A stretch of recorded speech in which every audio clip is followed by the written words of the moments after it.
All right, welcome back, guys. Today, we are going to discuss something that we always talk about, which is the art of building credit, but building credit properly, building credit in a way that it removes all of the guesswork out of it. It removes all of the frustration out of it. It is foolproof. It is foolproof.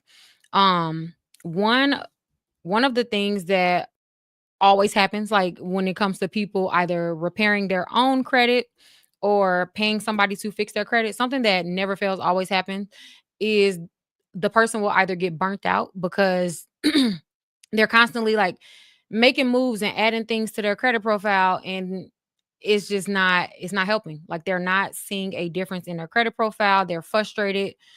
Um they're frustrated also. Maybe they try to apply for credit cards, homes, cars, and whatever the case, right? They try to apply for things and they're still getting denied. And there's still not a clear answer as to what is wrong with their credit profile, what their credit profile is missing, what what can they do, right? Like what can they do? And so one of the questions that I'm asked on a daily basis is, can you look over my credit profile and let me know what I am missing? Can you recommend a credit card? Can you recommend an account that I can add to my credit profile, to my credit lineup, that will make a difference and actually start to position me to be approved and get approved from lenders, right? And then I'm constantly asked some variation of, what are lenders looking for when I am applying for this credit card, when I am applying for my home, or I plan on applying for a home in the future. What are lenders looking for? And that's a great question. So if you have ever asked about that, if you have ever been in the dark or just confused about how to build credit the right way, if you have been trying to build credit for years, maybe even started your own credit repair journey, and you are just at a point in your journey where you are just frustrated, you don't feel like you have any clear answers or a clear path to good credit, then this is the video for you. This is the video for you. So for those of you who know me, I've been educating online in regards to credit for, it'll be 10 years next year. So for about 10 years, I've been in this space.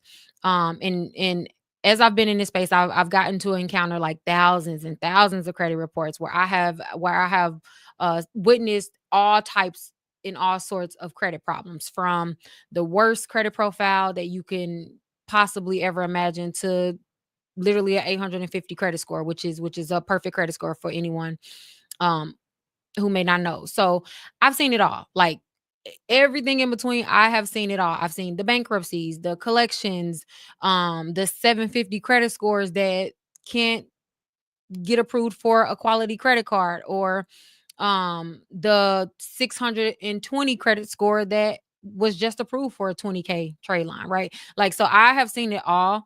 And one of the most common issues that people will typically run into or face at some point in their journey is wondering if they're doing it right, but also coming to the very realization that your credit score means nothing. Like your credit score means nothing. Your lenders don't really care about your credit score. So you will have a high credit score and you're still getting denied, right?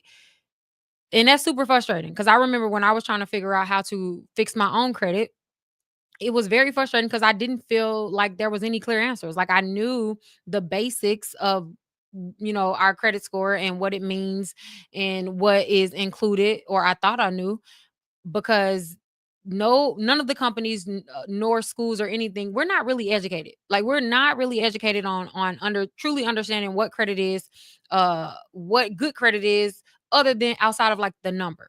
So most people think that if they have a 750 credit score or higher, then they're just good to go.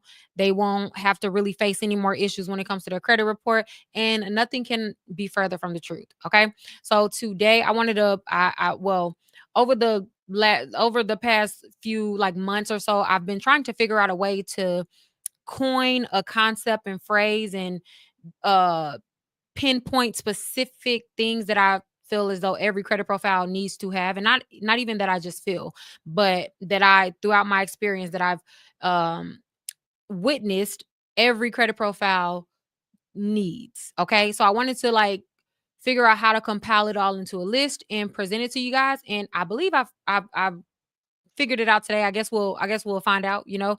But I am excited to I'm very excited to introduce you guys to this concept, which the concept is called the builder's profile. Okay. The builder's profile.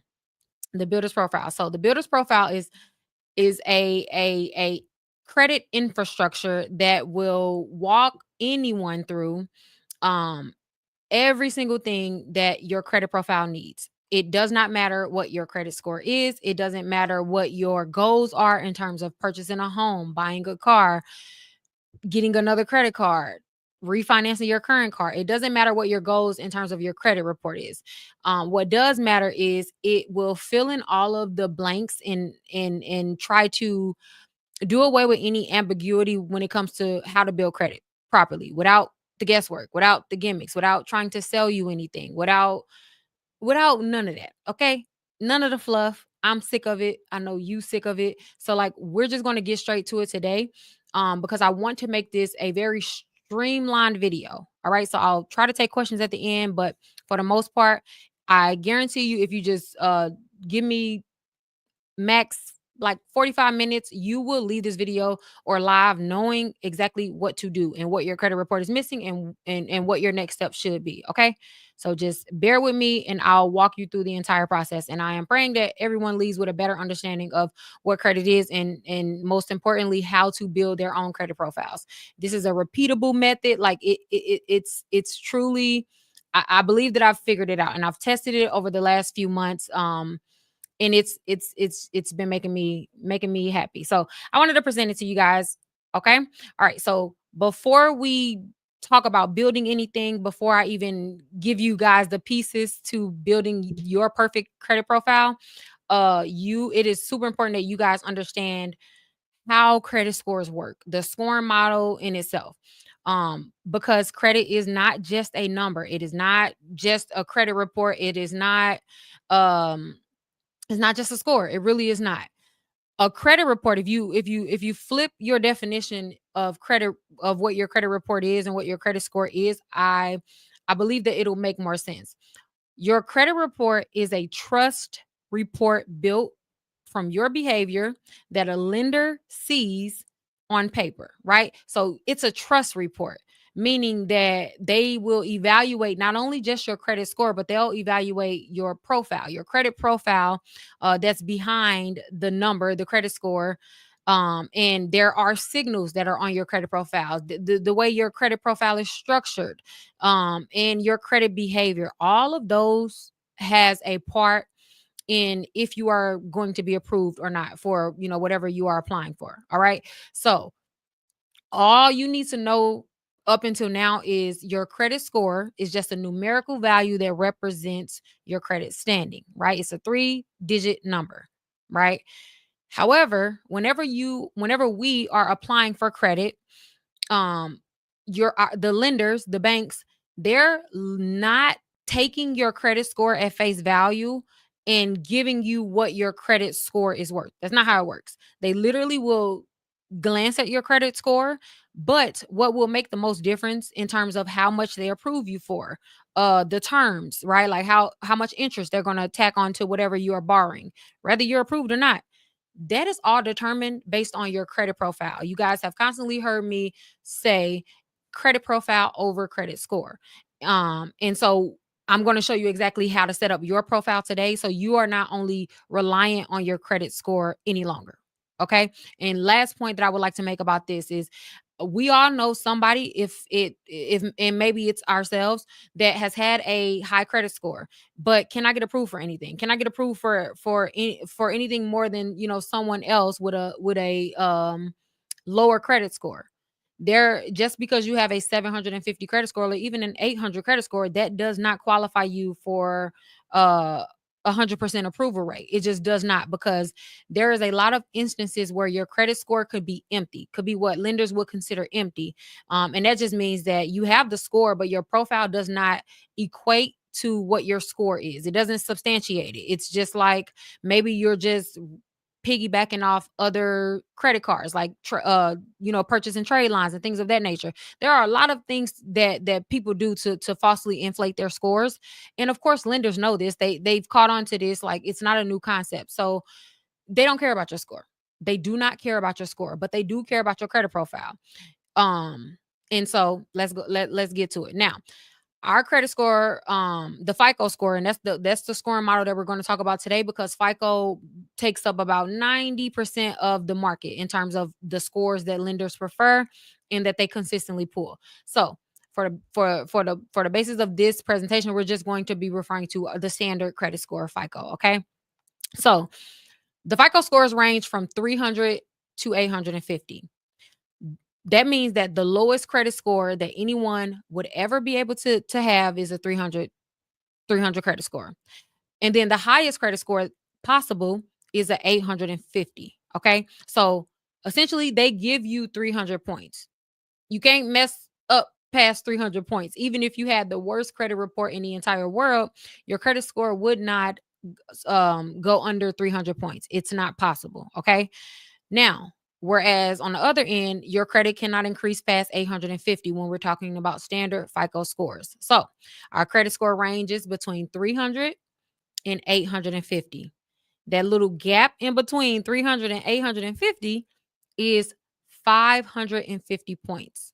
So those 550 points are what I refer to as the controllable points. Those are the points that you have control over. In terms of, the whole point in building credit properly is to gain as many of those 550 points as possible.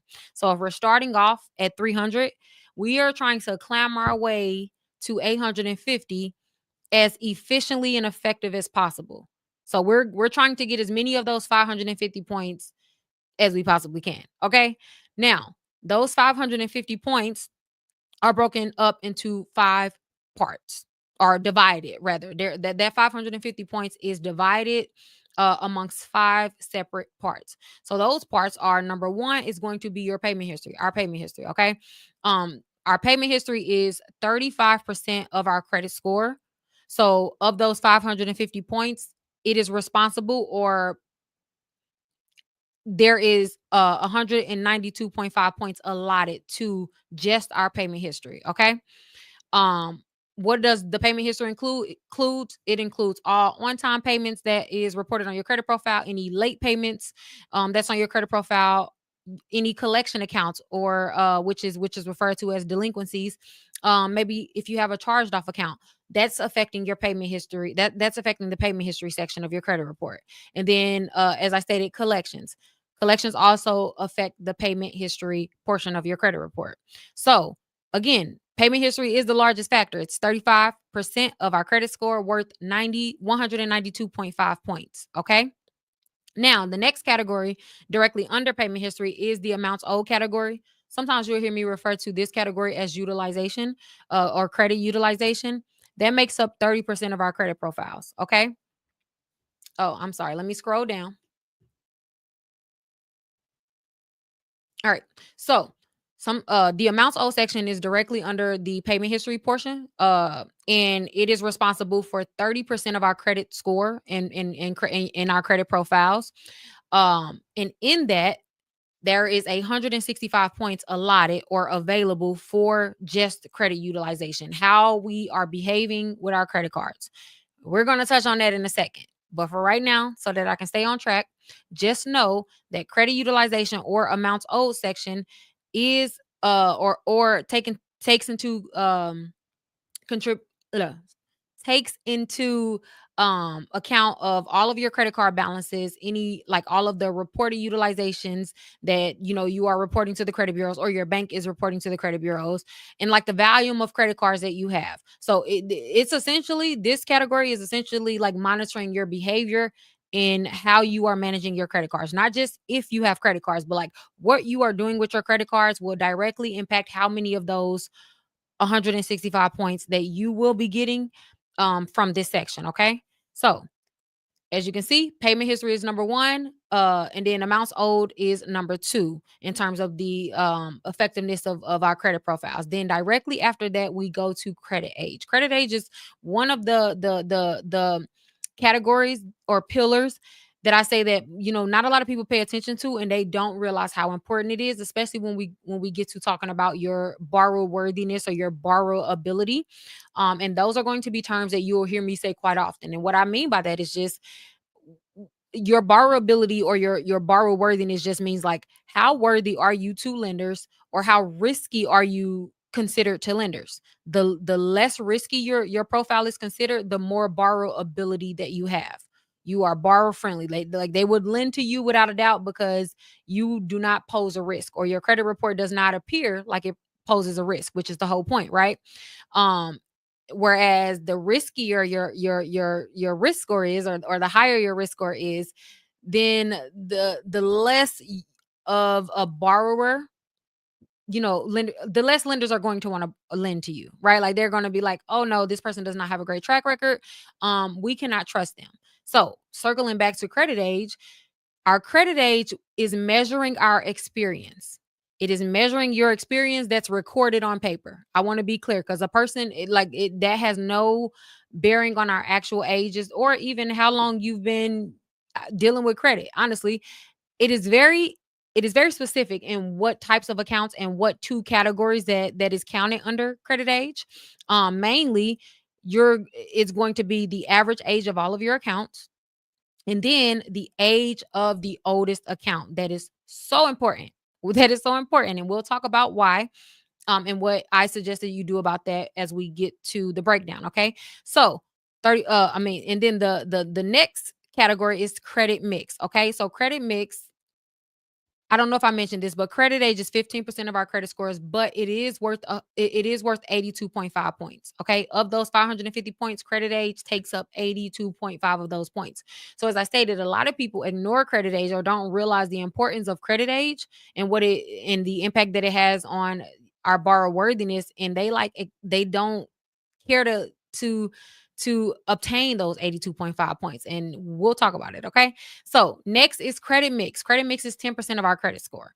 Credit mix is worth up to 55 points, but basically what it is just your ability to show lenders a diverse credit profile, meaning like you have experience with dealing with different types of credit.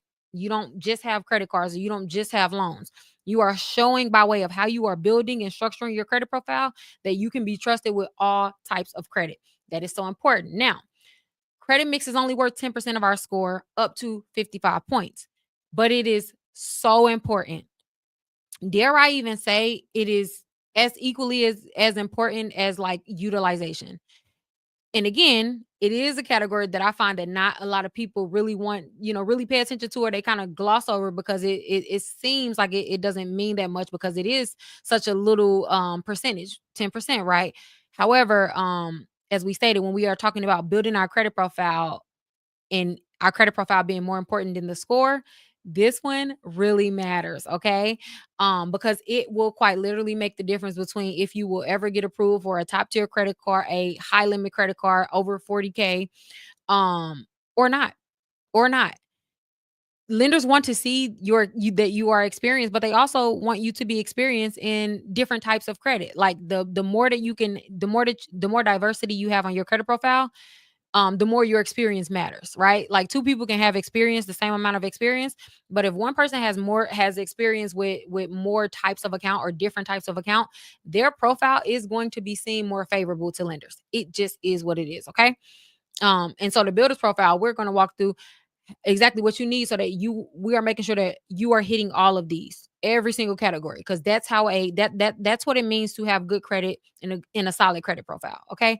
And then the last category is going to be inquiries, or sometimes referred to as new credit.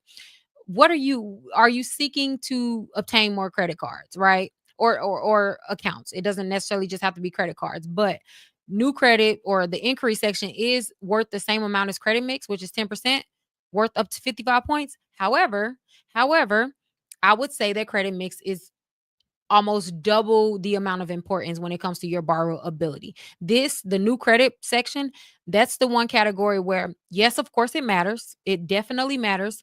However, it is the least important and impactful on your borrow ability. Okay. And again, we'll go through it. All right. So These are the 5 buckets that you will fill: payment history, amounts owed, credit age, credit mix, and then new credit. Okay. Every action, every single thing, every line item on your credit report, it's either strengthening your borrowability, your borroworthiness, or weakening it. Okay. Even if it does not impact your score. We a lot of people are under the assumption that the areas of our credit profiles that don't play a direct role in our credit score doesn't mean anything. And I'm here to tell you that that is not true. Okay. That is not true. And that is why your credit score is stagnant. That's why your credit score is not growing. That's why you have a 700 credit score and it's not worth anything to a lender, right? Because of how you have possibly structured your credit profile. Um, and don't even front about not knowing this, y'all, because they don't teach us this on purpose. Okay. So, but that's what I'm here for. We're going to go through it. And I promise you, when you leave here today, it's no guesswork. Like, you literally will know exactly what to do. So, as we begin, get out your notebooks. All right. Because I'm going to probably go fast through the rest. All right. So, filling each bucket with the right accounts, with the right behaviors, and being being cognizant of the signals, the risk signals that you are sending with every action is super important. Okay. All right, y'all ready for me to get started? If you are, like the video and put a 1 in the comment section while I take a drink.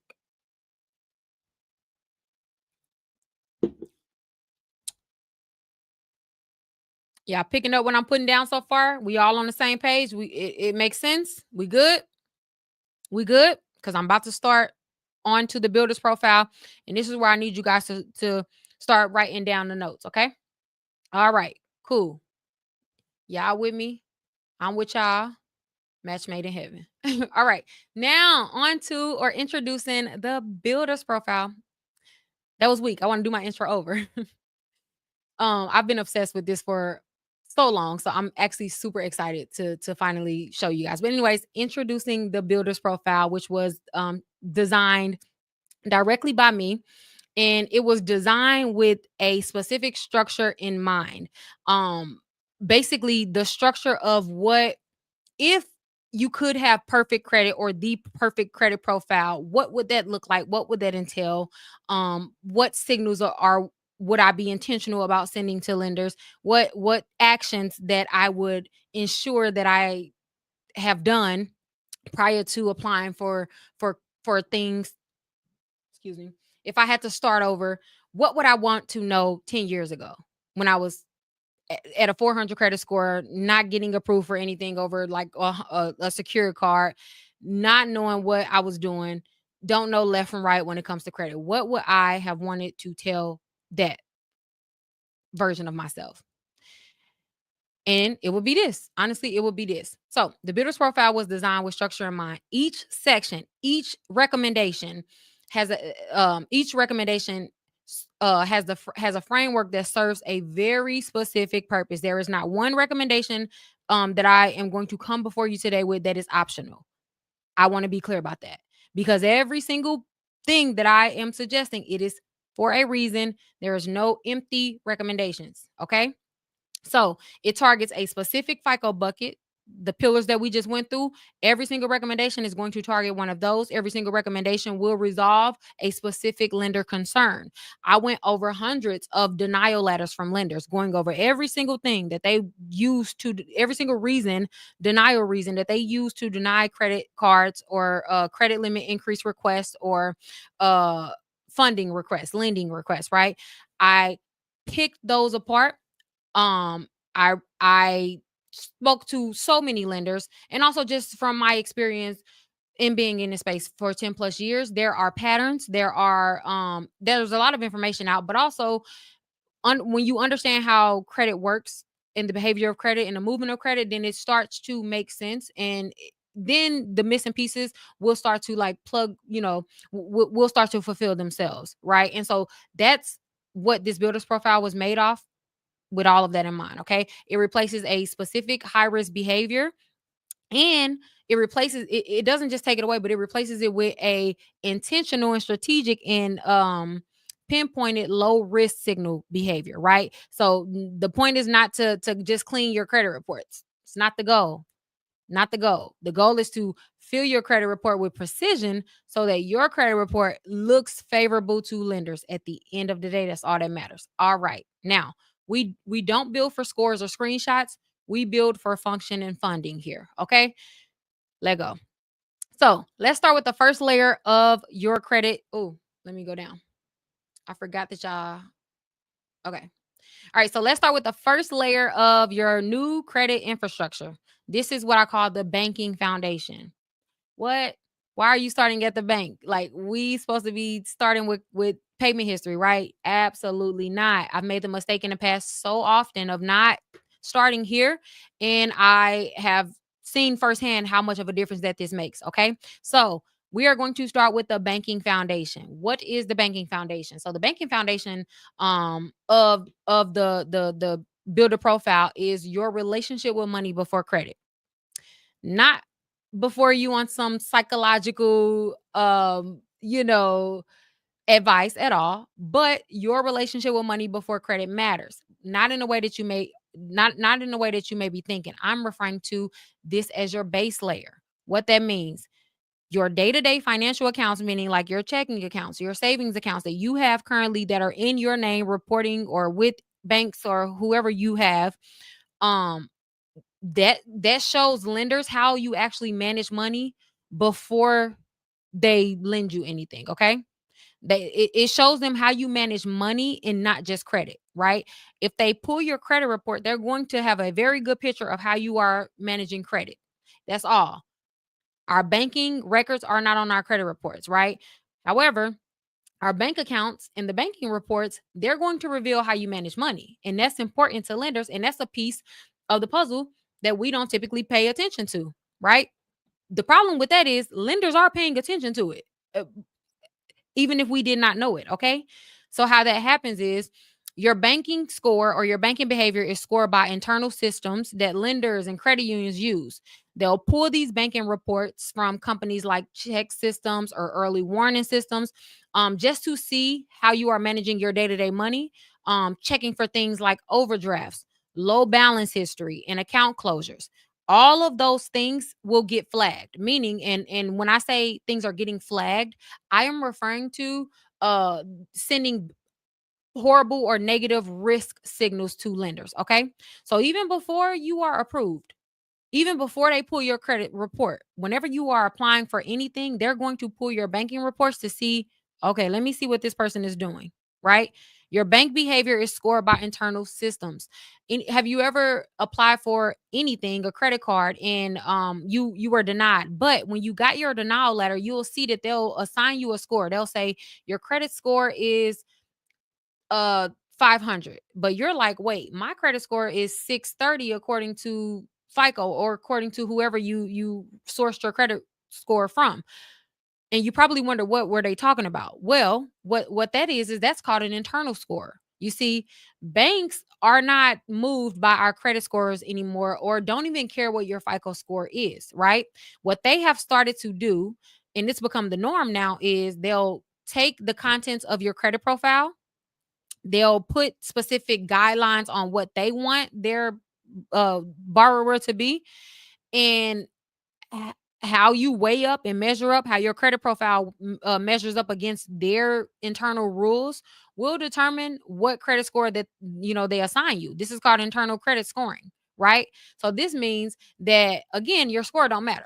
I'm gonna keep repeating that because I want to drill that in your head. Your credit score that you're looking at does not matter, because literally banks are not even using that to determine if you're going to get approved. They're assigning you internal credit scores based off your credit profile. So this is important to know. So if your banking reports are out of whack and you don't have a solid banking relationship, you are already uh getting dinged points within their internal system, and that's why you are getting denied. That's why you are getting that's the number one reason for low limits, the banking foundation. Okay, the number one reason for low limits, the number one reason why you may not be able to get approved for more than like a $10,000 credit line, which is that's considered a standard credit line. Like, that's not a high credit limit. A $20,000 credit line is also not a high credit limit. Banks consider 40,000 and above a high credit limit. We don't know that because a lot of times we're not even ever given the opportunity to get amass that amount of funding based on small things like our banking foundations is not right. So I say all that to say, what what should you do, or what should you ensure of, right, from starting tomorrow? What do you need to change when it comes to your banking foundation? Well, first, I would like to say that clean banking signals will send or equal low default risk. So, and that means that you are, and the lender would believe that you have responsible money habits. So, if they check your banking foundation and you solid and you got everything that we gonna recommend today, you are going to pass with a clean banking report, regardless of your past. You're gonna pass with a clean banking report. If you don't have these items on this list, you're going to be sending bad banking signals. Therefore, you're going to be seen as a high default risk, and you'll equate to a lower, which equates to a lower internal score. Meaning, again, you're not going to get approved for what you want to get approved for. Okay.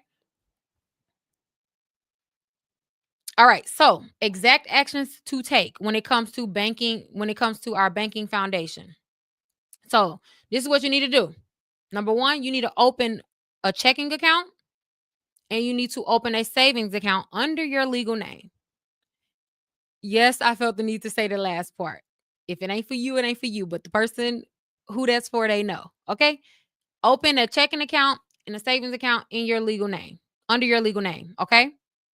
Number two, when I say a checking or a savings account, I am referring to a national bank. uh Payday accounts, Cash App accounts, Chimes, and like all of those third party financial institution style accounts, that is not considered a national bank. They won't cut it. They will not cut it. Okay. So you actually have to open in a standard checking account and a savings account. It don't have to be anything special or fancy. It just needs to be tied or attached to a funding institution, a national funding institution, a bank. Okay. Now, when you open up your checking and savings account, when you open up your checking and savings account, I need you to maintain a zero overdraft or zero return payments for at least 12 months minimum. 12, at least 12 months minimum. Um, Anytime you are overdrafting within the last 12 months of whenever you are applying for anything, that is automatically going to be reported to your lender if they're seeking your banking report. And I'm gonna tell you right now, Chase, American Express, Citi, Apple, um, all the names that come to my mind now, but 80% of companies will pull your banking report. So don't for one second think that you're just going to escape. Capital One has even said that, has even started pulling them as of last year.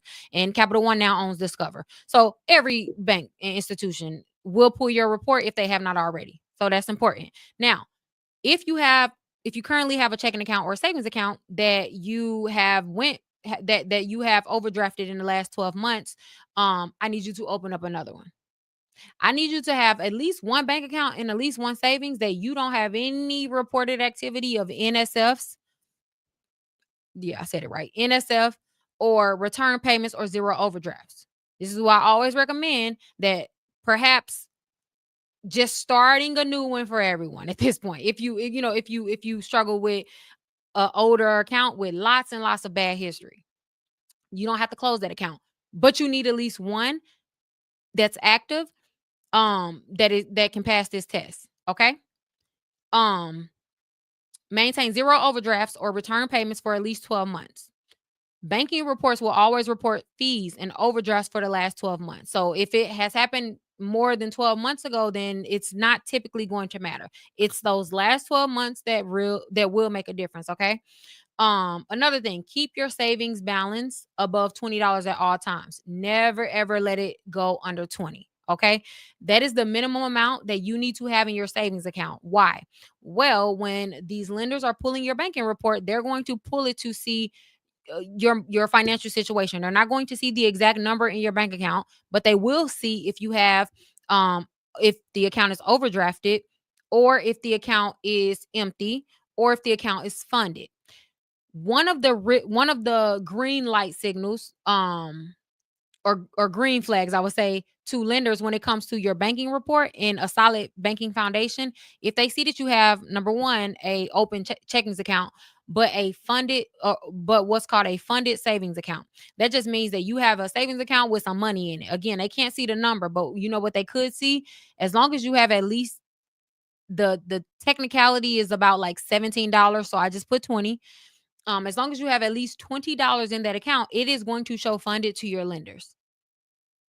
It is going to show funded to your lenders. Therefore, before you apply for anything, I don't care what you're applying for, you need to make sure that you have a banking report with that shows that you have a checking and a savings, a checking and a funded savings.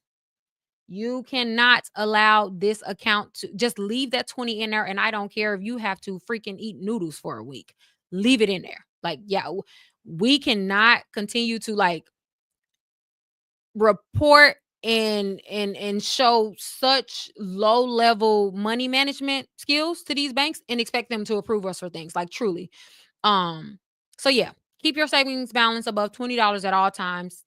Never empty it. Don't take that $20 out, okay? Because what the worst case scenario is, you've had that 20 in there for, let's just say, 6 months, you take it out that 7 month, and then you think you can just slip it back in that 8th month, and guess what? It's still going to show them that you went from a zero balance or empty account to a funded one the past month, which shows that you can't even manage 20. You can't even you don't even have an additional $20 to your name. Lenders are not going to want to lend to you if they believe that you are down to your last dollar. It's no feelings when it comes to this stuff. Let me make that clear. And you have to make sure that you are looking right in black and white. Okay? So, keep your savings balance above $20 at all times. No fluff, no leeway when it comes to that. All right? Now, another thing, make at least one deposit a month into one or both accounts. And it needs to be at least $5. So what I would suggest is that you have a some sort of like automated transfer maybe of $5. If they show that if they see a regular allotment to your savings account, that is green flag energy to lenders. That looks responsible, and it looks like a person that, again, knows how to manage their money, isn't in distress, has some leeway and wiggle room, which is all things that lenders want to see before they lend you money. You don't ever want to lend somebody money where you don't feel like they'll pay you back. You like, oh, they always down to their last dollar. The chances of me getting my money back is probably slim to none. Lenders are thinking that too. Okay. Now, the last point that I want to hit when it comes to our banking foundation, and that is so important. Can they see deposits? The next question is this: you need to have a regular deposit pattern. If you get direct deposit from your job, you good. You already have this check off your list and you're good to go. But this one specifically is for my entrepreneurs, self-employed, contractors who typically have the most trouble when it comes to getting funding.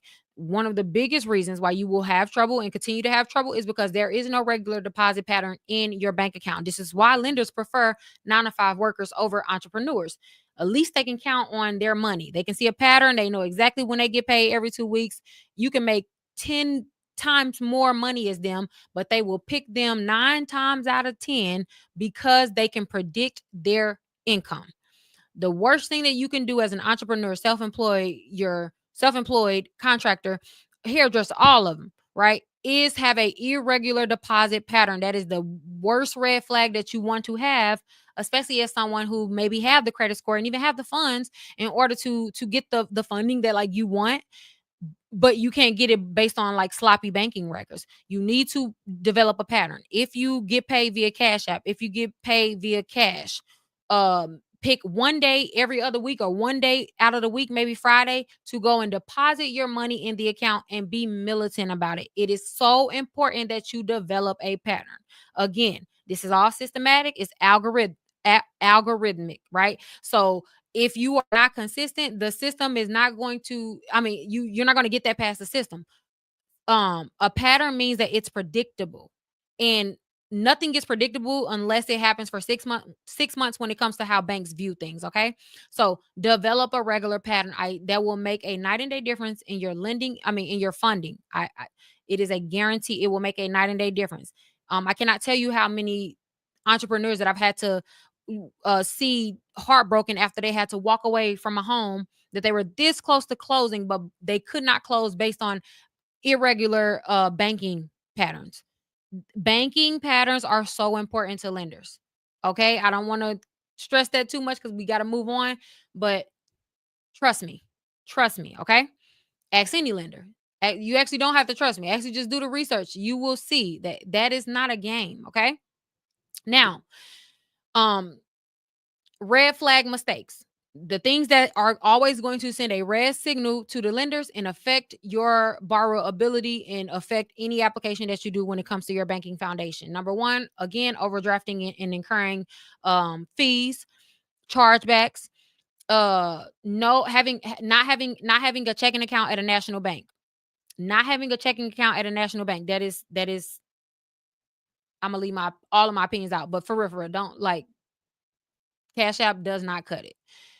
Another red flag is closing your savings account or letting it sit at zero. So remember when I told you guys, do not ever let your savings account go below $20. That was because when they see when they see you either close a savings or or you cannot keep a funded savings account when there's not a pattern there, you automatically again are just higher risk. Yeah, they don't believe in their mind you don't have a single dollar in addition to whatever you have in your checking account, which is a borrower that's dangerous. It's dangerous, right? In terms of a lender wanting to lend to you. Inconsistent deposit behavior, we've already just talked about that. You don't want either no activity. You always want to have a deposit. You always want to have a deposit, don't matter what your career is. You want to have a deposit.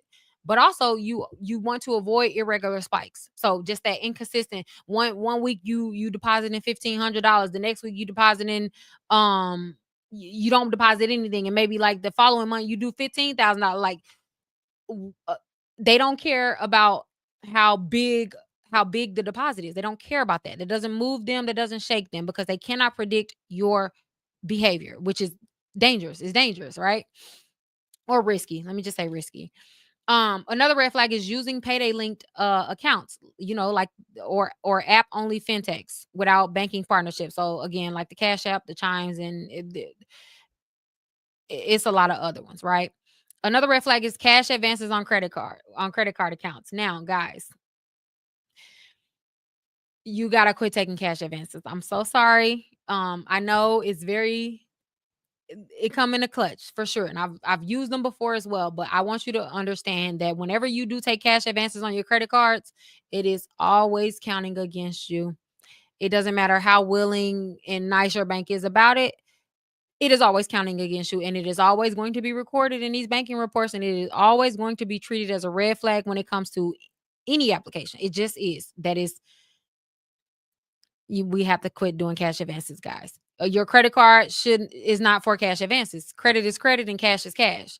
No lender wants you to have to depend on their credit card for cash, like for things that cash needs to take care of. You should That's why I stated that it's so important to have that checking and savings and show them that there's activity and show them that you're not just depending solely on your credit cards, right? You don't want that. A cash advance is a telltale sign that you are too over dependent on your credit cards. Okay? Now, let's keep going. Now, how long to maintain this banking foundation? This is a permanent recommendation. There's no end date. There are going to be a lot of recommendations where there perhaps is an end date to some of to some of the activity, but it's not this one. Your banking foundation is so important and it is indefinite. Okay, a clean banking behavior ages well. The longer and the more consistent you get with these recommendations, the better and more experienced and more green flag it will pay off. Trust me, okay? Most lenders check this behind the scenes, especially if they issue both checking and credit. Okay. That's important to lenders, y'all. Your banking foundation is important to lenders. What behavior is anchor is the banking foundation or these banking recommendations rooted in? That is financial trustworthiness, right? Throughout this list, we'll go over behavior anchors, and those just though what that means is just what overall message does this particular portion send to lenders. Having a great banking foundation that's in line with what we just went over, it will send the message of financial trustworthiness. Financial trustworthiness. And also, this answers the silent question that I'm sure that you've wondered if lenders thought about, which is, can you be trusted with your own money before we lend you ours? And that just really is what it boils down to when it comes to your banking foundation. That's why if you have ever had to have a secure credit card, you had to secure the credit card because why? Lenders want to see, I mean, the lenders want to see if what you're going to do with your money before they lend you theirs. They'll allow you to use their services and they'll report it to the credit bureaus, but you have to secure your own limit because we don't trust you yet. We want to see what you would do with your own money first. And that is all this section or pillar of the builder profile is just showcasing before you ever even apply for anything that you can be trusted financially. You can be trusted financially, okay? Um Now, let's get to the second pillar, which is your credit card base. Your credit card base.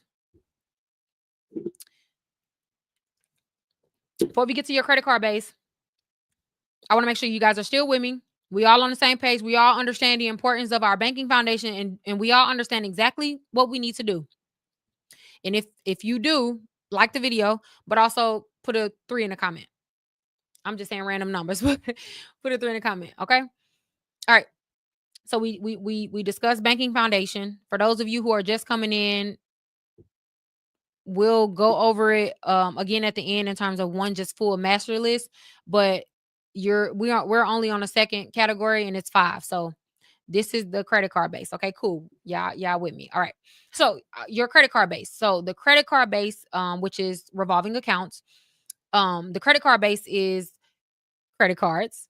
It's the revolving accounts that let you borrow and repay continuously within a limit, right? So credit cards are your main tool to building credit effectively and efficiently, okay? But there's a huge but.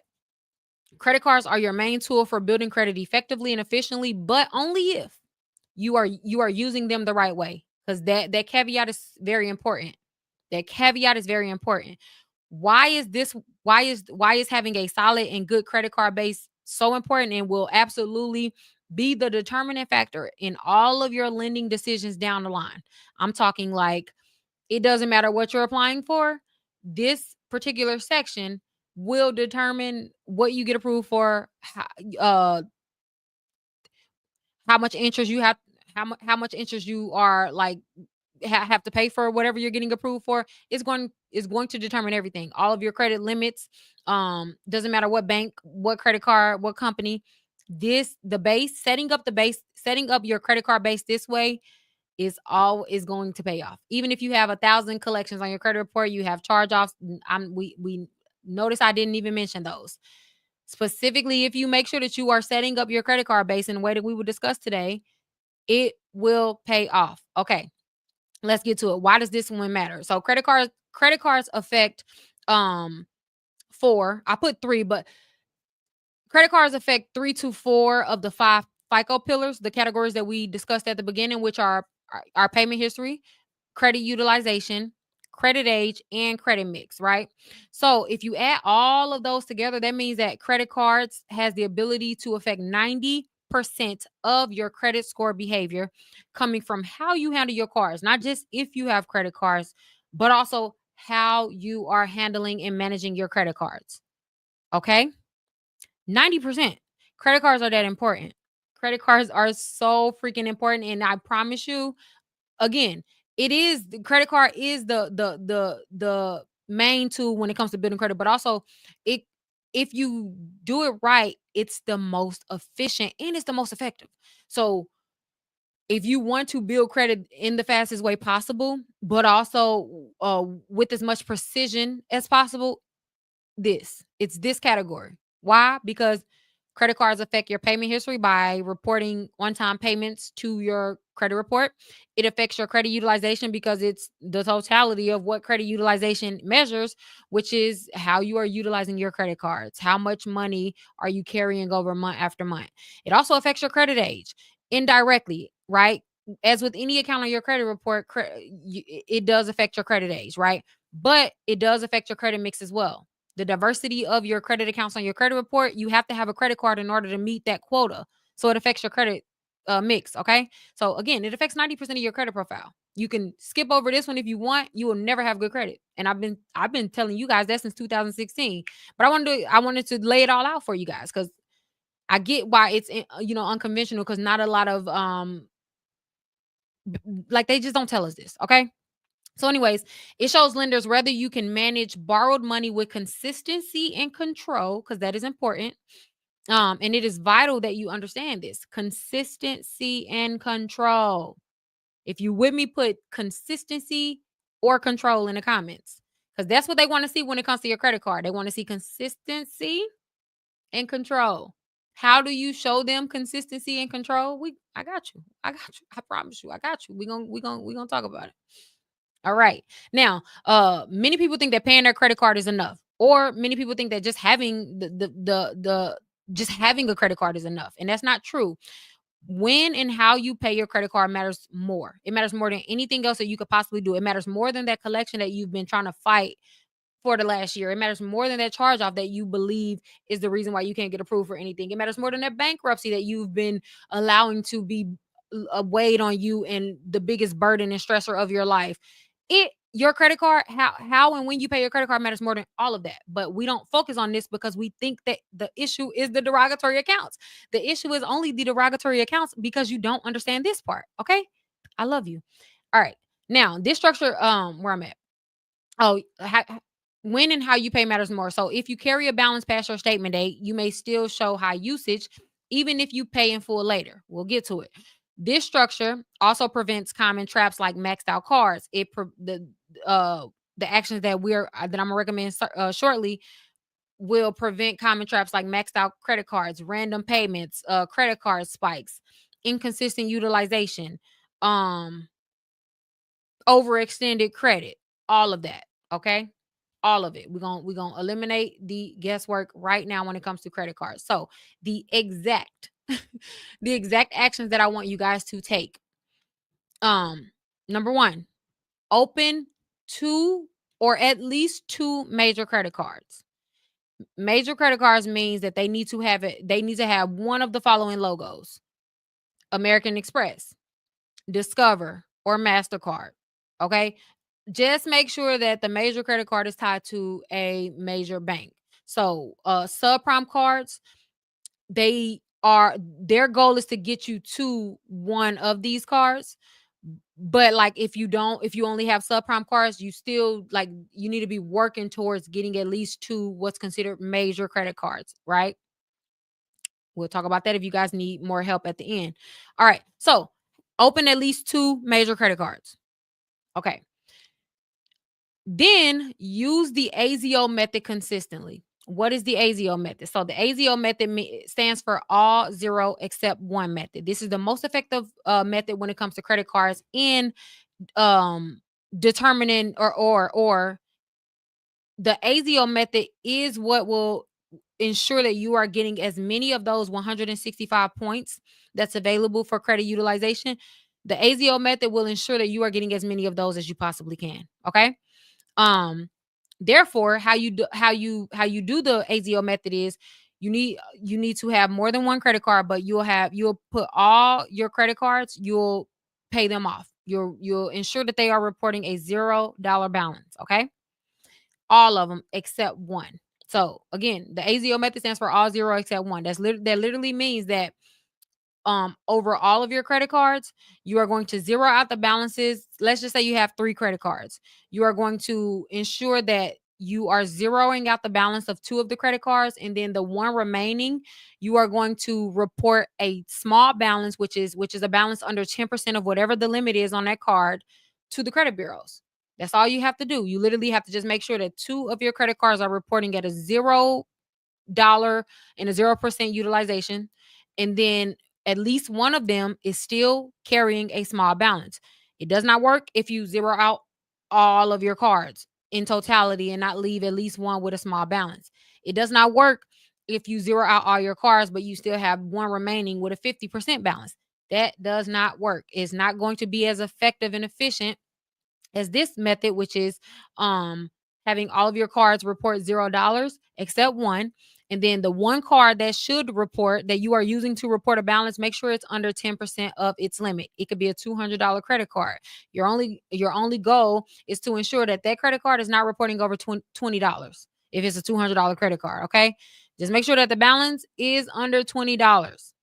Okay, now make sure that you are paying your credit card bill before your statement date so that the balance reports correctly. What that means is, yes, of course, we are all aware of what the due date is on our credit cards, but the date that's most important to your credit profile is your statement date. That's the last day of the billing cycle that's attached to each credit card. That date is very important because on the last day of your billing cycle, it closes, right? The cycle closes. So what happens is your bank will generate two reports. They're going to send you a credit card statement so they can tell you, hey, you owe us this. But on the inverse, they're also sending the credit bureaus your accounts, your like a credit card snapshot statement where it shows them the balances that you have as of that day, the limit on the credit cards, and if you were late, right, late or not. The important part about that is the balance that they're reporting, or the balance that you have on your statement date that they are reporting to the credit bureaus. That is what your utilization is, right? So this is why, if you have ever paid off your credit card by your due date but you were not aware of what your statement date was, um your credit score didn't move or did not record that you paid off your credit card, right? Or maybe record, or maybe reported that you still had a higher balance than you knew that you paid off. Well, the reason for that is the balance on your due date is not what's reported to the credit bureaus at all. The balance on your statement date is what's reported to the credit bureaus, and that's the balance that is going to be used as your utilization. So to try to mitigate any confusion, um do me a favor, pull your last credit card statement when you get some free time. Pull your most recent, pull your most recent credit card statements from your bank. Download them and look at what's called the statement balance. The statement balance is directly tied to the utilization that's reported on that account. So for demonstration purposes, let's just say you had a $100 credit card. The credit limit was $100. If your statement balance was $30, then you had 30% utilization reporting to the credit bureaus for that month, right? Whereas even though you may have completely paid off your credit card by your due date, makes them know, never mind. What matters is the balance on your credit card on your statement date. That's the only thing that determines your utilization. That is the only date that your utilization matters, actually, right? So I want to give you guys another example because I find that this one is confusing to a lot of people, right? So to clear everything up, there's two important dates on every single credit card. Doesn't matter what bank, what company, what limit, what card. There are two important dates on each credit card. The first important date is going to be your due date. Your due date is going to be the last date that your bank your due date is when at least your minimum payment is due, right? So if you do not take care of at least your minimum payment by your due date, then your bank is going to determine that you have a late payment, right? Now, the second important date is your statement date. Your statement date is important because, again, that's the last day of your billing cycle. These dates are typically like a week or two apart. So they're never going to be on the same date. They're never going to be on the same date. But what you need to just be aware of and sure of is that you are making sure that, I don't care what's going on, make sure that your balance on your statement date, so the day that your billing cycle closes, make sure that your balance is below 10% of whatever limit your credit card is. You got a $500 credit card, you want to make sure that your balance is below $50 by your statement date. The day after your statement date, you can spend your card up to its limit for all I care, because the banks don't care. The credit bureaus don't care. The credit bureaus are not aware of what happens on your card throughout the month. They're not aware of every time you swipe your card. They're not aware of how much you are using on your credit card throughout the month. That's not their job. They actually don't care, nor does it affect your credit score, right? So I'm not saying that you can only use 10% of your credit score, your credit limit ever. That's stupid, right? What would be the point of having a credit card? No. What I am saying is, whatever you do spend on your credit card, you need to ensure that you are paying back at least 90% of it within the same billing cycle, because anything that carries over to the next billing cycle, that shows poorly on you in terms of that's going to be reported. That's all the credit bureaus care about. How much of them people money did you borrow and you didn't pay back by this statement date? That's all they care about. Okay. That's all your lenders care about as well. That's all they care about. You could borrow. Lenders want you to use the card. They give you the limit because they want you to use the card. This is why they will not hesitate to give you a credit limit increase if you are using your credit card. Most people are not getting credit limit increases because they don't use their credit card, right? Not because their credit score is bad, not because they haven't been with the company long enough. No, your credit score, your credit limits should be growing the longer you have the credit card. Or what is the point? That's a whole nother story. I'm not gonna go down that tangent right now because I'm trying to stick to the script. Okay. Now, um, yeah, so do the AZEO method. I would suggest that you do this, be consistent with it. But when I say consistent, really I found that as long as you do it at least every 3 months or so, you're good to go. But even on the months where you're not doing AZEO, meaning like zeroing out two of your credit cards and only leaving the balance on one, you still need to make sure that your overall utilization is under 10%. That is very important. That is very important. Yes, it works on secure cards. It doesn't matter what type of credit card it is, guys. Any credit card, doesn't matter the company, doesn't matter the limit. This all works just based on how credit cards are reporting. Okay? How credit cards report, okay?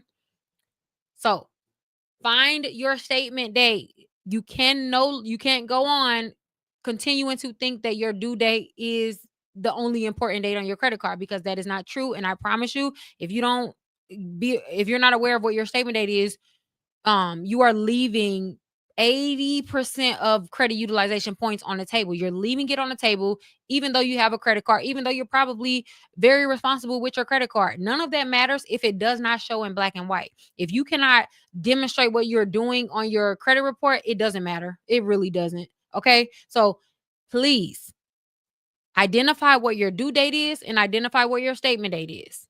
Okay. For every single credit card that you have. Write it down, put it in your calendar, be militant about it. Okay. Whenever you do this for at least 6 months, I want you to apply for a card that you've been wanting. I take that back because wait till I'm done with this whole builder profile, but like you understand what I'm saying. I'm just saying don't apply for a single credit card, a single credit limit increase until you have done this for at least 6 months and see the difference of the outcome. It is a very tangible difference. Okay. How you behave, what you report consistently on your credit card matters more than you think. Matters more than you think. It will make a difference. Even if your credit score doesn't move a point, which it will, but I'm just saying, even if your credit score did not move a point, this still improves your borrow worthiness drastically. Drastically. Okay. All right. Oh, another thing, another point. Again, pay before your statement date, which will ensure that you have reported low utilization, but also never carry balances into the next cycle if you can help it. This is probably like the only recommendation on this list that I'm adding like a little fluff and a little if you can help it, but a little bit, meaning that you should always seek to, like, the goal should always be to take care of your full statement balance. Whenever you see your credit card statement, if you ever wonder which one do I pay? Do I pay the statement balance? Do I pay the current balance? As long as you take care of your statement balance, you are not going to be charged interest on that credit card. So you're not going to have to pay interest. Credit card interest is sky high, through the roof, ridiculous, should be illegal on every credit card, even if you have good credit. That's just the nature of credit cards. In order to avoid that, start paying your full statement balance. As long as you pay your full statement balance, you good. You don't have to pay any interest. All right. Um, and then also keep your cards active every 1 to 2 months. Because the second that a credit card hits 3 months of no activity, it starts to send no usage or lack of usage signals to lenders, meaning that if you are applying for a credit limit increase, the first thing a lender is going to do is look at your credit card activity across your entire credit profile, not just the card that you have with them. They're going to look at all your credit cards and they're going to say, wow, they have so many cards that's now considered dormant. They consider those cards dormant. So that means that even if you have a $0 balance reporting, even if it looks good to you, to your naked human eye, they're dang near omitting that record because that account is considered dormant if it's been sitting for more than 3 months and it's open and you have no reported activity. Okay. So I hope all that makes sense. That was a mouthful, but make sure that you are using your credit cards at least once every 2 months. I don't know why, especially like your main credit cards, right? Like just for the most part, like try the best you can. The only caveat to this rule is retail cards, and they're not as militant. To be quite honest, to keep it real funky with you, lenders actually don't care about retail cards. They despise them. You know what I'm saying? So the activity on those cards really don't matter. They can care less, other than like obvious late payments. Like they don't want to see late payments on those cards, but they ain't looking at those cards to determine how much money they're going to give you. They don't care. Okay. But I'm talking about the major credit cards, all of your real credit cards. Make sure you are using those consistently. Don't allow eh, 3 months to surpass and you have not used it.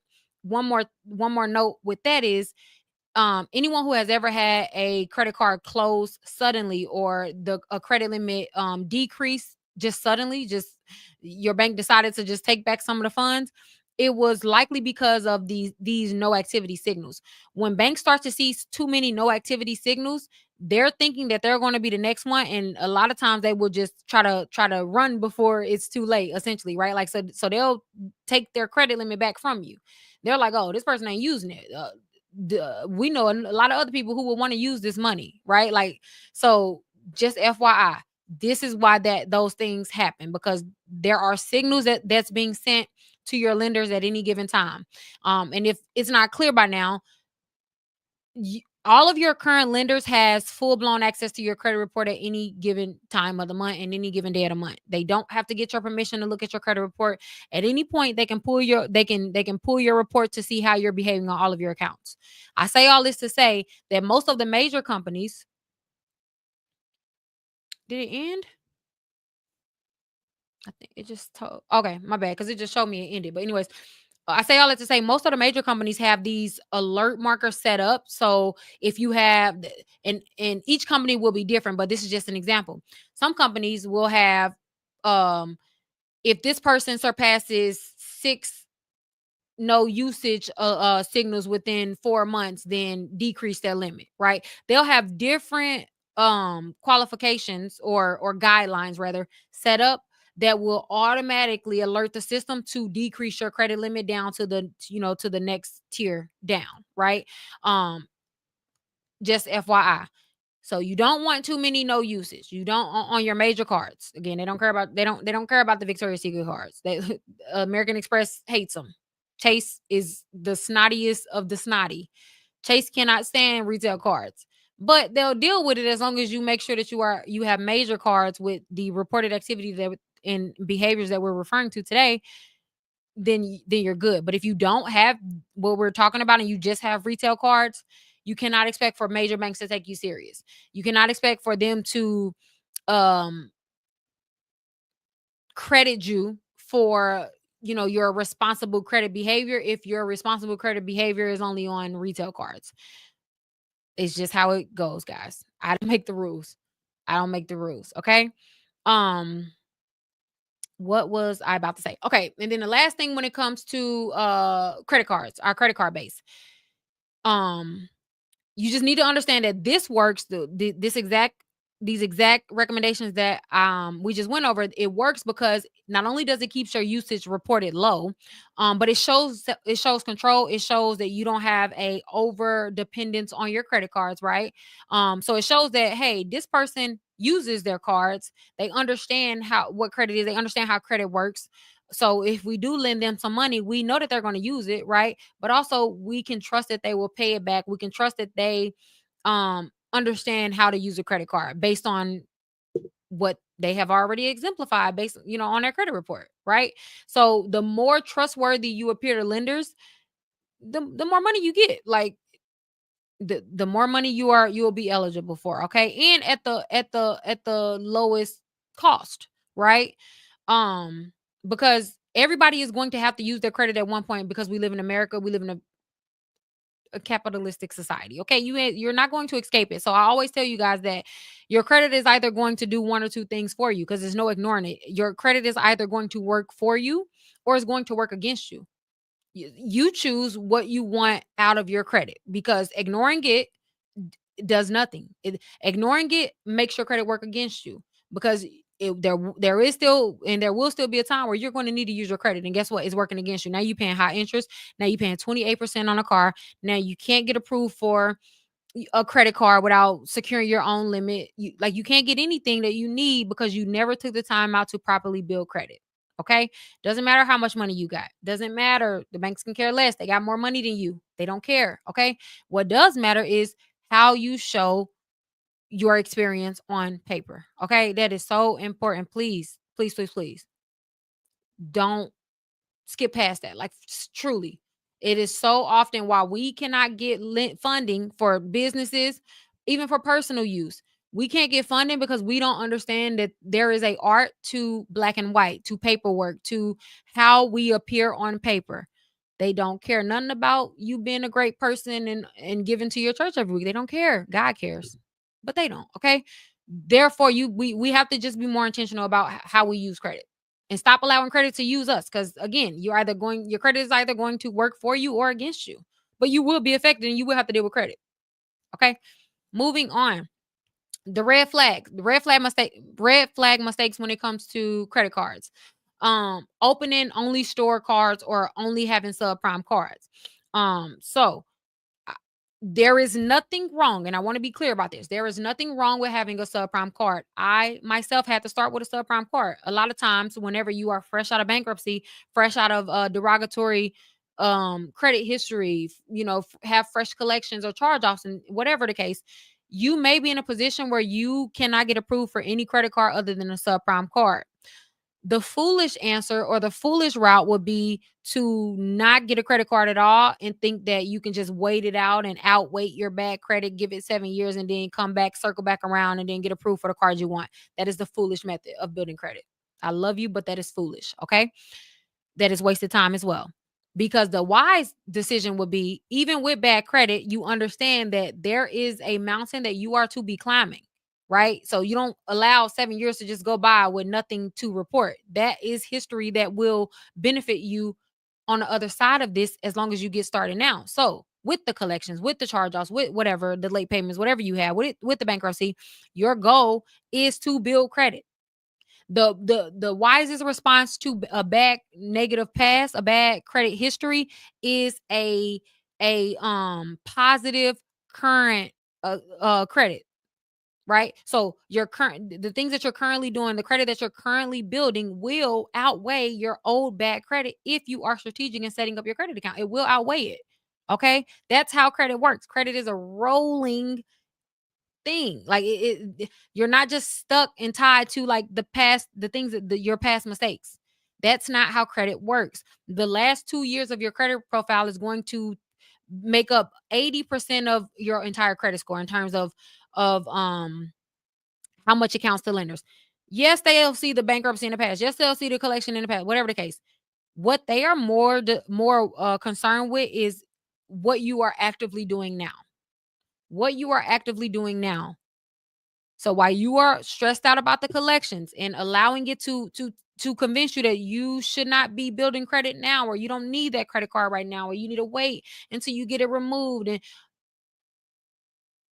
challenging credit is not a replacement of building credit. And I want to be very clear about that. I want to be very crystal clear about that. You cannot out dispute you cannot out dispute bad credit. Okay? You can get everything wiped from your credit report and still have bad credit. Why? Because good credit does not mean the absence of bad accounts. Good credit means the presence of positive accounts. Make no mistake, you can get every single account deleted off your credit profile. You can do a credit sweep. You can do all the things that TikTok tell you to do. You still won't have good credit. That's not good credit. The absence of negative accounts is not good credit. That's not what equals good credit. What equals good credit is positive reporting accounts, positive reported credit history. The only way you get that is by building credit. And I'm a keep going, but I really truly pray that you guys understand what I'm saying. Stop allowing your past credit, stop you from building credit now. Stop doing that. It's a waste of time. You're going to continue on the hamster wheel. That is like like the single part about being in this space that like it literally breaks my heart, because it's just like, if people only understood that all you need to do is build credit. That's it. Like, that's all you need to do, okay? Back to this, okay? So the red flag mistakes when it comes to, I need a drink. That's why I'm hold on, my mouth dry as heck. All right. So the red flag mistakes: opening only store cards or subprime cards. So it's okay to start with these cards. That's not your final destination. Understand that when you get the subprime card, when you maybe have the retail cards, appreciate them for allowing you to be able to get to a traditional card. It should only take 6 to 9 months with a subprime card in order to qualify for a traditional credit card. Depending on like how bad your credit report is, it should only take 6 to 9 months. Okay. Um, so if you have to start with those cards, get them. No problem. If you guys need recommendations of credit cards, if we have time, I'll show you at the end. The point is, don't subprime cards are not the final destination, and your credit profile will forever be limited if that's the only credit cards that you have. You have to get at least the two major credit cards that we discussed. Okay. Another red flag is letting balances report high. So like I stated, reporting high utilization, allowing your balance to be high on your statement date. So, excuse me, that's always going to hurt you. Making only minimum payments. That goes without saying. If you only make the minimum payments, you're only going to get minimal results. It just is what it is. Missing due dates. So obviously when you miss payments, that's a red flag to lenders. Every single missed payment that's reported on your credit report, that's a bigger and bigger red flag to lenders. Okay. So you want to make sure that all of your open accounts now, you are reporting. Even if last month you was late, let it go. It's in the past. There's nothing you can do about it now. Only thing you can do about it now is make sure that this month you're on time. Next month you're on time. Okay. Just for the record, it takes 11 on-time payments to neutralize the impact of one late payment. Okay. So if you do have a late payment reported on your current accounts, your goal should be to make sure that you are not late anymore, so that you can amass at least 11 on-time payments, so that it neutralizes that bad payment event. Does that make sense? Um, so yeah, that is the credit card base. That is the credit card base. Now, the behavior anchor that credit card base will send to lenders is discipline in action. It's important that you don't skip over the inaction part, because like I said, what you are doing currently matters more than what you did in the past. Um, and because of that, and how you are using your credit cards, ensuring that you are reporting it low, reporting it under 10%, reporting usage, consistently using the AZEO method, that demonstrates discipline in action to creditors. Okay. Green flag energy, high credit limits. Yes, sir. Yes, yes. Give me all that. Okay. That's how you make sure that you are consistently getting credit limit increases and favorable lending terms, right? Where we at? All right. So then the next section 3, is the installment loan strategy. The the installment loan strategy. Now, what is the installment loan strategy? It's fixed monthly payment accounts like auto loans, home loans, student loans, credit builders loans. Any loan is considered an installment. Okay. So installment loans will add depth to your credit profile. Loans have fixed monthly payments, and they show that you can handle long-term debt consistently and reliably. Okay. So, unlike a credit card where your payment will change each and every month depending on how much you used of your credit limit, loans are fixed, right? Before you take out a loan, you are already aware of what your monthly payment is going to be and for how long you need to pay that monthly payment in order to pay off this loan. All of the terms are fixed before you even drive off the lot, right? If you are getting a car loan. You know what your car note gonna be, and you know how many months you have to pay that car note, right? And loans show consistency and reliability. Okay. Now, installment loans will strengthen not only your payment history, but it improves your credit mix and is really good for credit age. They also signal long-term debt management, aka a lender's dream. So credit cards, like I said, they're the quickest and the most efficient way to like build your credit, right? Loans are going to be think of it as like that anchor of your credit profile.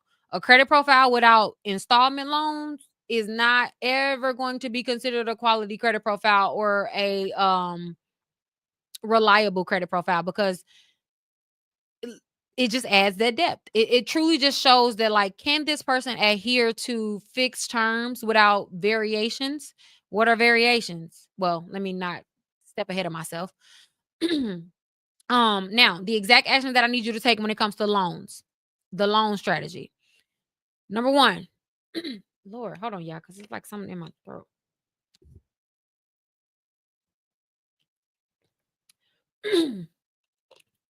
Okay.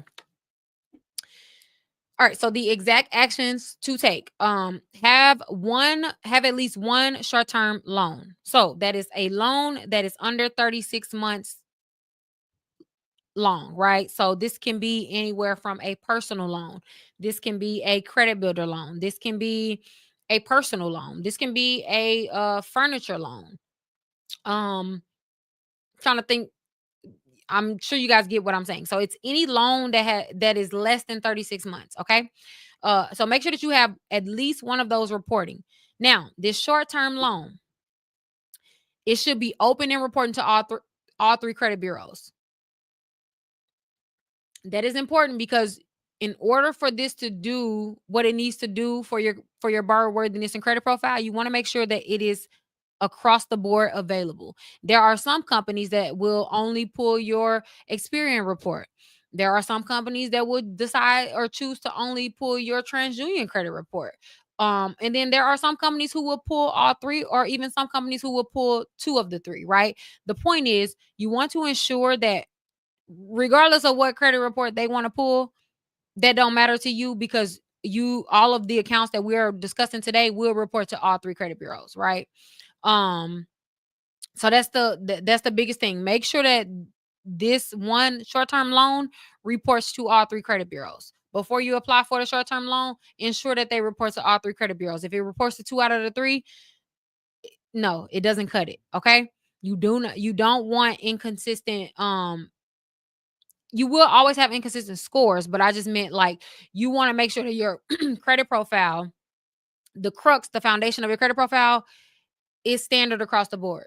Because then you're not going to have to be stressed out about, oh my goodness, which score they're going to pull. Which anytime anybody is ever worried about the specific score that a lender is going to pull, that tells me without a doubt that your credit profile is not properly set up. And I don't say that to be funny.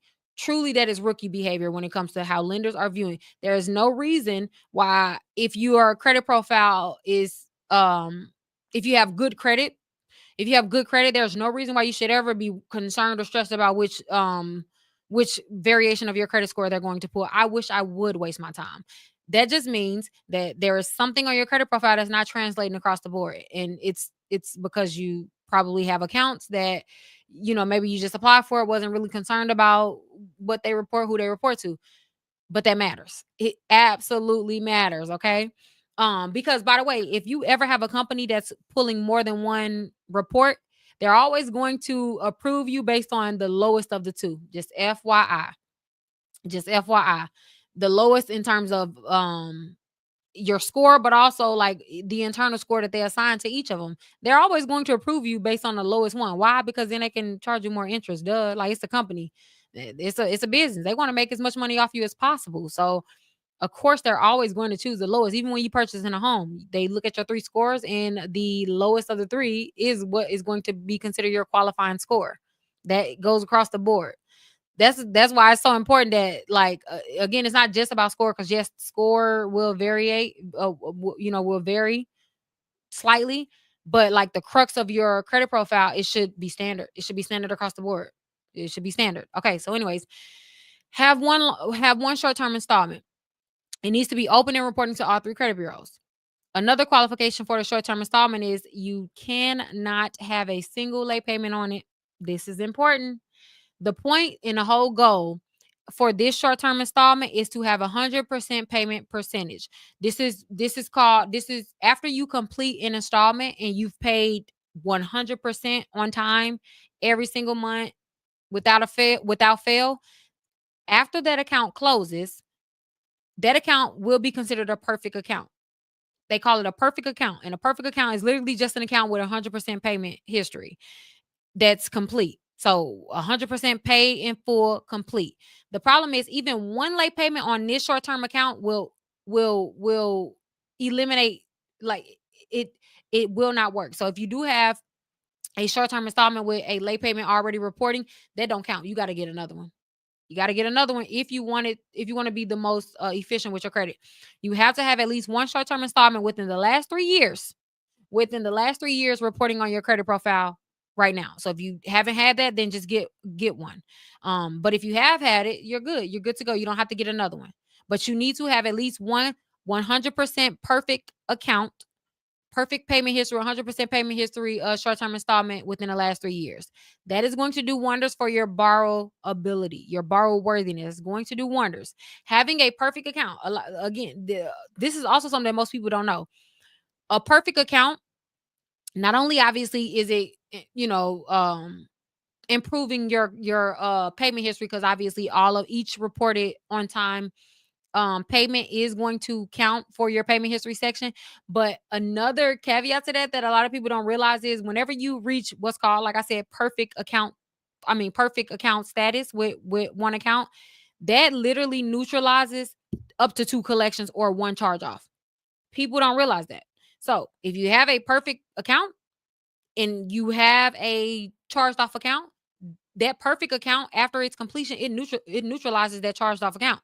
So even if the charged off account was recent or whatever the case may be, if, like, you can counteract that. You can counteract the impact that it has on your borrower worthiness by having a perfect account. So that's why I always say having a perfect account is going to be the best thing for your credit profile, because not only is it like a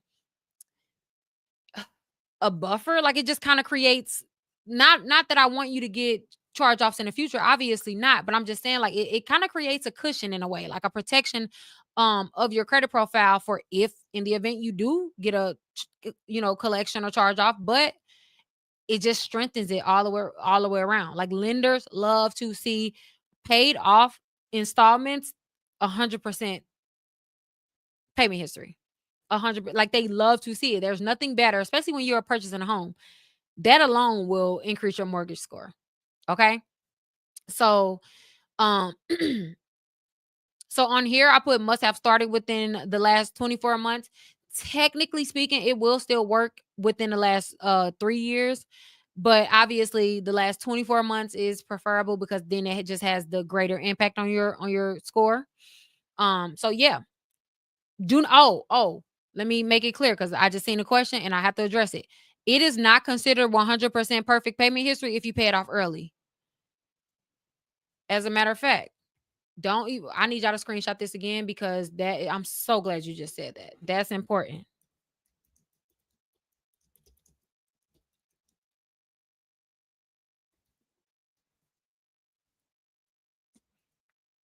Oh, hold on. Whatever screenshot y'all just took of this section, run it back. Run it back. Because if you pay this account off early, it defeats the purpose. Let me say it again. If you pay your short-term installment account off early, it counteracts the entire purpose, even if you believe that you have 100%. By the way, let me make it clear, because actually I understand why you asked that, because I did not explain this. 100% adhere to payment cannot happen if you pay it off early. Why? Because again, the loan term is set before you even make your first payment. So you agree to take out this. We're just gonna use a car, for example. You agree to take out this car loan. You agree to pay $300 a month for 36 months, right? If you pay that car off in 24 months, that means that you did not adhere to the agreement. I want to be clear. Any variation of the original terms is not adherence to the agreement. That's important for lenders, guys. We think that lenders want us to like rid ourselves of debt, and we think that paying off loans is what increases credit. That is not what builds your credit, because when it comes to our payment histories, there's only one opportunity for each account on your credit report to record an on-time payment per month, right? So even if you doubled your payment for that month, you're not going to have two reported on-time payments for that account. You only get, there's only slotted for one. So the same thing goes for if you pay off your installment account early, you are not going to be individually credited for the months that is still remaining on that loan term as on-time payments. It's just going to be a balloon payment. You paid off the account, and then you rid yourself of the opportunity to gain those however many months in between to be recorded on your payment within your payment history. Okay. So if you cannot pay this account off early, or 100% adherence means going by the original term agreement. You ever notice that you paid off a loan and your credit score decreased? You ever notice you paid off a car and you thought, maybe let me pay off this car because I want my credit score to increase. Let me pay off this debt because I want my credit score to increase, and then your credit score decreases. That is because we are not credit, like lenders don't care. The point of credit is not to, I'm trying to figure out how to say this. Um I'm trying to figure out how to say it that where it makes sense. But the whole point in building credit is to show, like I stated, your experience month by month. You can't show your experience if you pay off the account early, because you're not credited for months that you did not pay. Even if you believe that you've paid, that balloon payment, you are not individually credited for that. That's just, that balloon payment just counted as one payment. That's it. It didn't mean more than any other single payment that you have made, even though it equated to, in terms of how much, it equated to maybe 6 payments total. You still only credited one. You still only credit for the way to one. Okay. So in order for this to work, you cannot pay it off early. You have to have 100%. Get a self account. Get a credit builder loan from your bank. Do not pay it off early, but make sure you pay them every month. That's all that matters. You just got to make sure that it's under 36 months, and that's it. Just pay them. Just take the time to pay them. You can't build credit by trying to rush it, right? You cannot build credit. It reminds me of one story, and I'm keeping going. I'm sorry. You know what? I'm not even gonna do it. It's not worth it.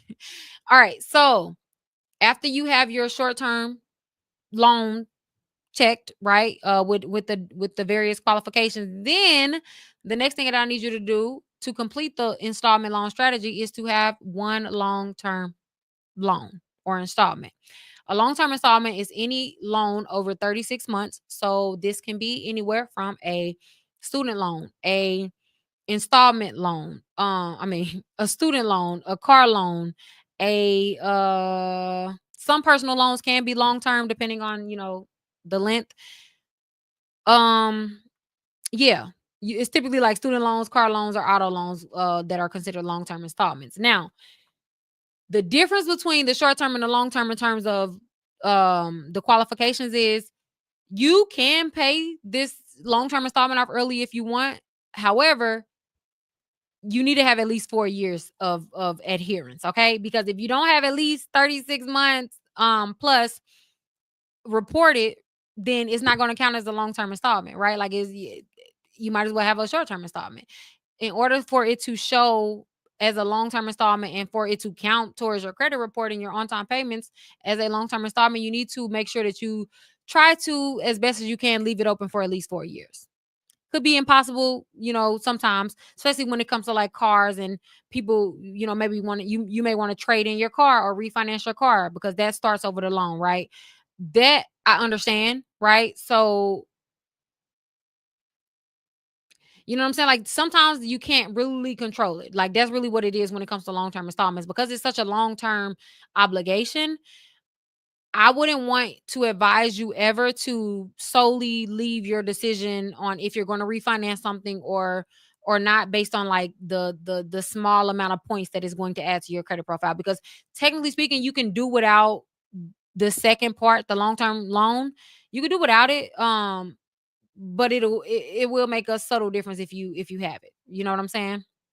Now, another important part about the long-term installment is if you do have late payments on your long-term installment account. So if you do have a auto loan or a student loan and you have late payments on there, um, it cannot surpass my 11 to 1 rule, which is saying that for every one late payment that you have on that account, you need to ensure that there is at least 11. I mean, I say for every one late payment you have on that account, you want to make sure that there is 11 on-time payments attached to that same account in order to counteract. Okay. You can't have any late payments on a short-term installment. Let me be clear. But the long-term installment, there's a little wiggle room as long as you have the 11 to 1 ratio. If you don't have the 11 to 1 ratio, let's say you have a student loan and it just has 30 plus late payments on it already and you can't do anything about it, that's fine. That just does not count for this particular recommendation. You need to get another one, not student loan, but like another long-term installment so that you are meeting the requirements for this one. Okay. All right. For every one late payment, you want to make sure that there is at least 11 on-time payments, right? Also, your long-term installment, it needs to have been active within the last 4 years. So if you had a student loan 6 years ago,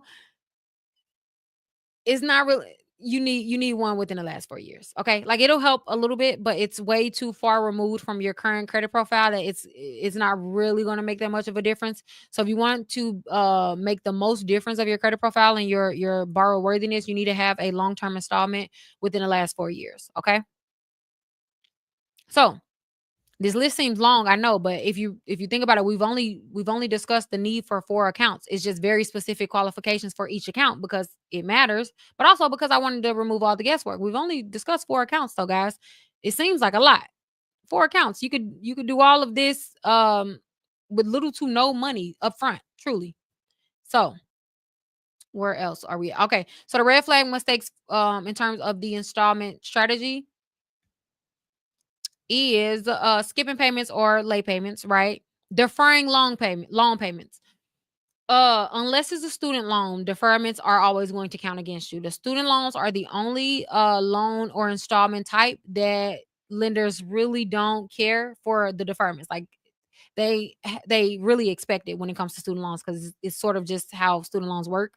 Um, but in terms of like car loans and stuff like that, if you have deferred payments, um try your best not to. And if you already have if it's already happened, you want to have at least 12 months, you want to be at least 12 months free of any deferred payments before you like apply for anything. Okay. Deferred payments is a signal to lenders always financial distress, right? Why did you have to defer that payment? Why could you not have afforded it that month? That's how they looking at it, right? So yeah, they don't like it. They don't like it, and it will affect how much they approve you. So unless it, for whoever, maybe you've applied for something recently and maybe you didn't get approved and you have a solid nice enough credit profile or even a credit score and you probably wonder why you didn't get approved. See if you had any deferred payments within the last 12 months. If so, that's the culprit of why you did not get approved, because it just signals financial distress to lenders. um and then another red flag is having only revolving accounts. So having only credit cards, but not having any installment. They're never going to take you serious. Ever. You're never going to be taken serious to lenders if you only have credit cards, or vice versa if you only have loans and no credit cards. You need both. You need diversity. You need that credit mix. This is why, like I said, credit mix technically on paper is only worth 10%, but in terms of the difference that it makes, way more than 10%. Way more. Okay.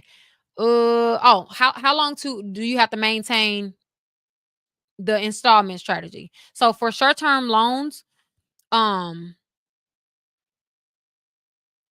as long as you have one within the last 3 years, you're good to go. A long-term loan, I'm talking about with perfect payment history.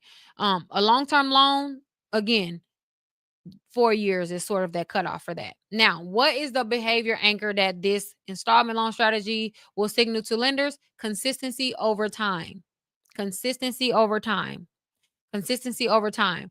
So, as a recap, the banking foundation will signal to lenders the banking foundation will signal to lenders financial trustworthiness, right? The credit card base will signal to lenders discipline in action. The installment loan strategy will signal to lenders consistency over time. So I'm hoping you're seeing the picture that we are building, the picture that we're painting when it comes to lenders, and why all of these are super hyper specific, but for a very good reason. Why? Because you want to be considered consistent and reliable to lenders. You want to be. Trust me, it's going to make a difference in your what they give you. This shows lenders that you can commit and follow through, which is why I said it's super important to not just end it early. That's not commitment to lenders. um and then longer loans, the long-term installments, they build deeper history and contribute to both payment history and the length of credit factors. Okay. So it just adds depth to your credit profile, to your experience, right? Now, the last pillar that I want to go over today is the protection protocol. This is very straight to the point and simple. So, protection protocol, what is it? So, it's a freeze on applications while your profile seasons. Okay. The lack of seasoning, we call it seasoning in this industry, where and what seasoning your credit report means is just like you are not applying for anything. It literally just means that you are allowing your credit report to sprout. You're allowing all of your credit accounts to age.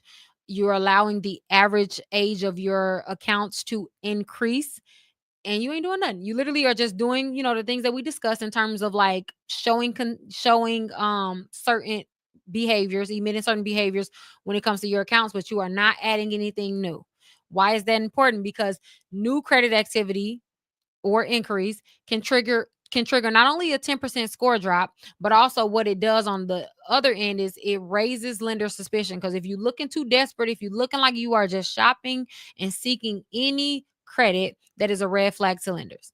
That is a red flag to all of your current lenders. Most of your current lenders will already have um an alert set up for any time you apply for anything else. They're automatically alerted. Just FYI, they're automatically alerted. They see every single time you apply for something. Okay. And too many of those, oh, they looking like, what's going on? And also, why didn't that person just ask us for a credit limit increase? Another rookie mistake. You know what I'm saying? It just disrupts trust. It adds instability to your file. It looks desperate. Too much, right? So you always, every year, I do it every year for me. And I would honestly recommend it to any person who's serious about building credit. You every single year you want to have at least 6 months where there you are seasoning. You want to have at least 6-month lapses in seeking any new credit every year. So I always what I typically do personally is there's a 6-month window that I allow myself to shop around. Is there any credit card that I've been eyeing that I maybe want to add to my lineup? Uh is there anything that I have been planning to get? Is there a new car that I want to get this year? Am I trying to purchase another home? If that is so, I will give myself a 6-month window to make that happen. And then after I'm done, there is a 6-month window that I ensure that I'm not applying for anything. That's really all that's to it, right? And so the exact actions that I would recommend that I want you guys to take is avoid applying for any credit for at least 6 months. Now, I want to be clear. I am referring to after you have done the last building blocks of what we were discussing, the last things. After you've added the accounts that I've already recommended, then you can stop applying, right? Like, so obviously, if you don't already have the accounts that we discussed, then it's not your time to stop applying because you still need to be adding the accounts that we were talking about. So this is after. So after you get the foundation of your credit profile, then you need to make sure that there is 6 months that you don't apply for anything. Nothing. I don't care what it is. Don't apply for anything because you need to allow your profile to season, to be in your seasoning. You let your profile season, marinate. Um, freeze if you have to freeze your credit reports unless you plan to apply. If you have to, just freeze it, just to kind of add another barrier so you won't be applying for any and everything. Okay. And then decline unnecessary offers. So I want to be clear. I added the last one for a reason. Once you set up your profile in a way that I'm referring to, you are going to notice an increase in pre-approvals. It's going to happen. I'm telling you now. So don't be surprised when it happens. It's going to be your favorite credit card companies and probably cars that you've been eyeing that's trying to get you to apply. It's going to happen. Okay. You know why? Because your credit profile looks like meat, fresh meat to lenders. Okay. Why? Because that's the whole point. We want it to be attractive to lenders. So they're going to want you.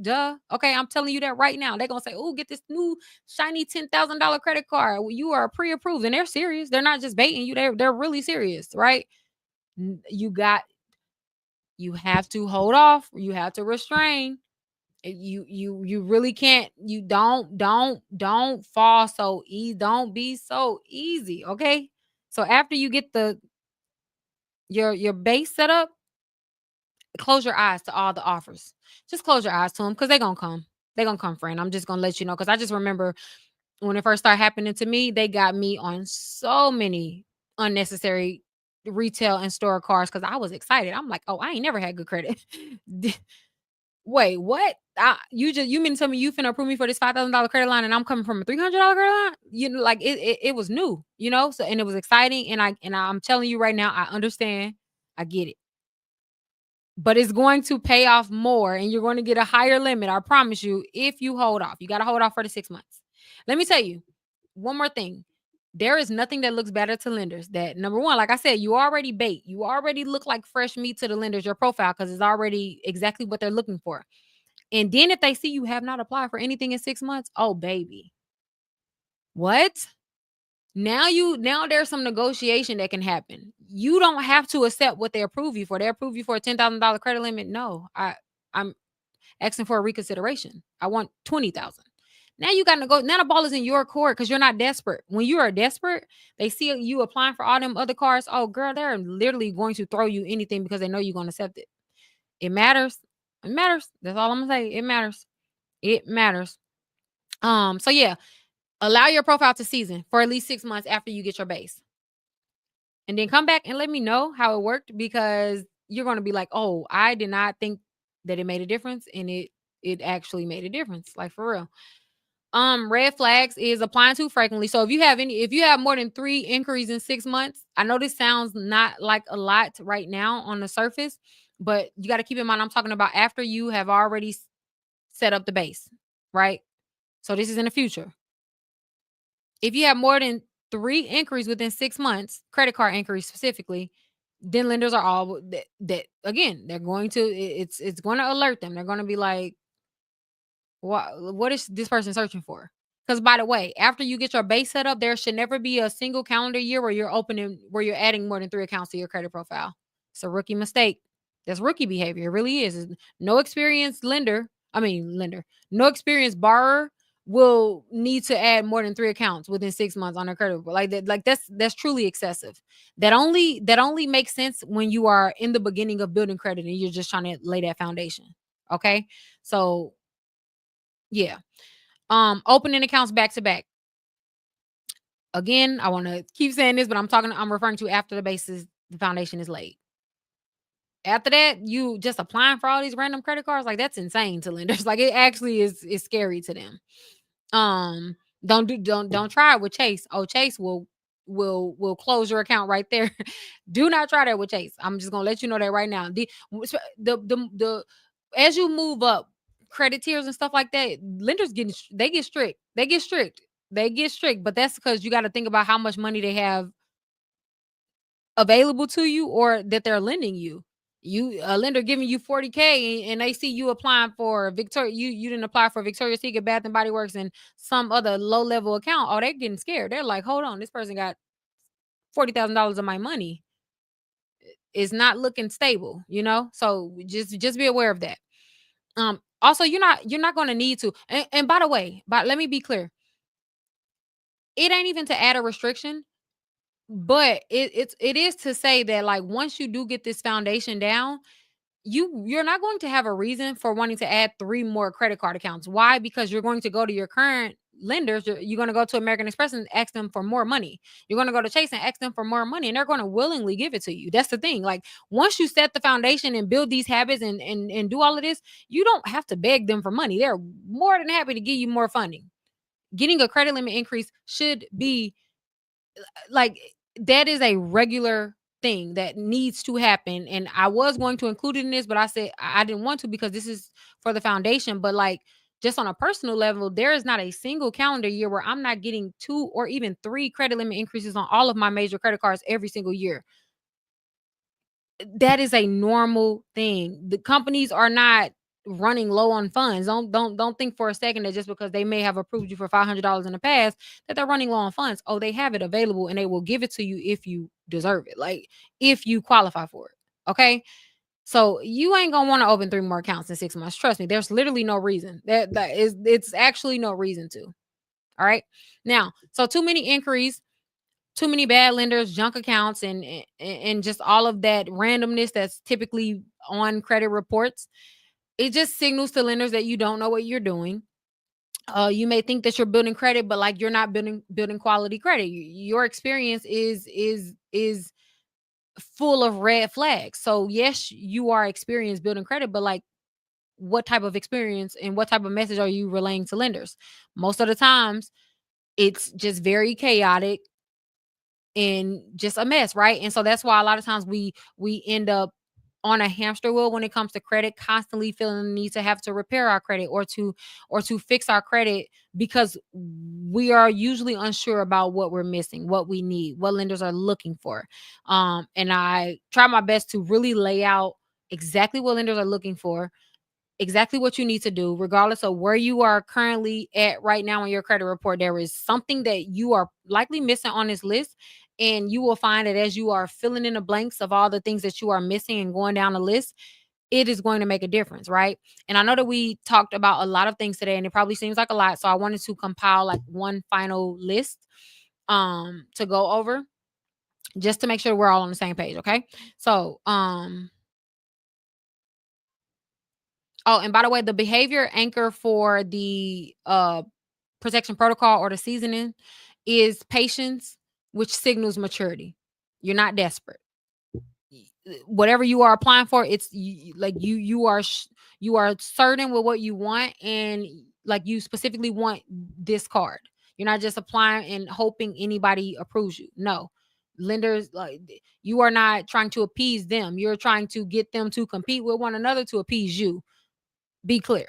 Okay. This demonstrates restraint, strategy, and also confidence in what you're already building, which is all qualities that lenders will want to see from a borrower, right?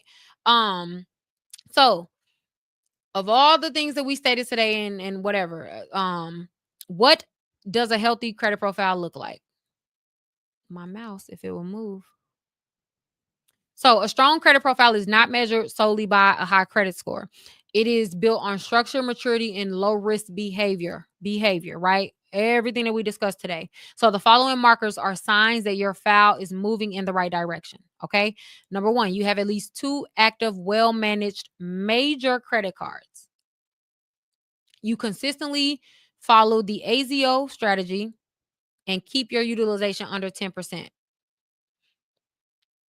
You maintain on-time payment history with no lates in the last 12 months. You have a mix of installment and revolving accounts. You are not applying for any new credit unnecessarily. Your checking and savings account are active, stable, and in good standing and funded. I should have said that. You actively monitor your credit reports for errors or changes. You allow accounts to age and avoid resetting your profile with frequent new accounts. You allow accounts to age. So remember, that's 6 months. You allow accounts to age, and avoid resetting your profile. If you continuously, if you're constantly adding new accounts to your credit profile or opening new accounts, every single time you do that, you are resetting your profile. So you're never building a stable foundation. Okay. Without that 6 months of without that 6 months lapse in new accounts, no part of your credit report is actually aging. It's getting older, but it's not actually aging. Okay. So I was trying to hold on because I wanted to fit it all on the screen. I wanted to give you guys like a checklist so that you can take it with you and then like compare it to your current credit report and go down the line and see which ones you're missing and which ones you're not. So you can go ahead and screenshot that. I'm gonna give you guys about 10 seconds or so to screenshot that. And if you already screenshot it, or better yet, actually, if you have learned at least one thing that you need to do or add to your credit profile throughout the course of this live, um, put a exclamation mark in the comments. Just one thing. If you learned at least one thing.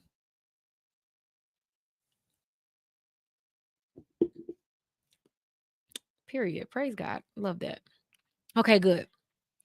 Good. Good, good, good, good, good. Good. Okay. So make sure you guys screenshot this. Because and make sure the goal is to have a check by every single one of those boxes, regardless of again what your current credit profile looks like, how many collections you may have. Again, none of that matters. Get this list and watch everything changes. Watch everything changes, okay?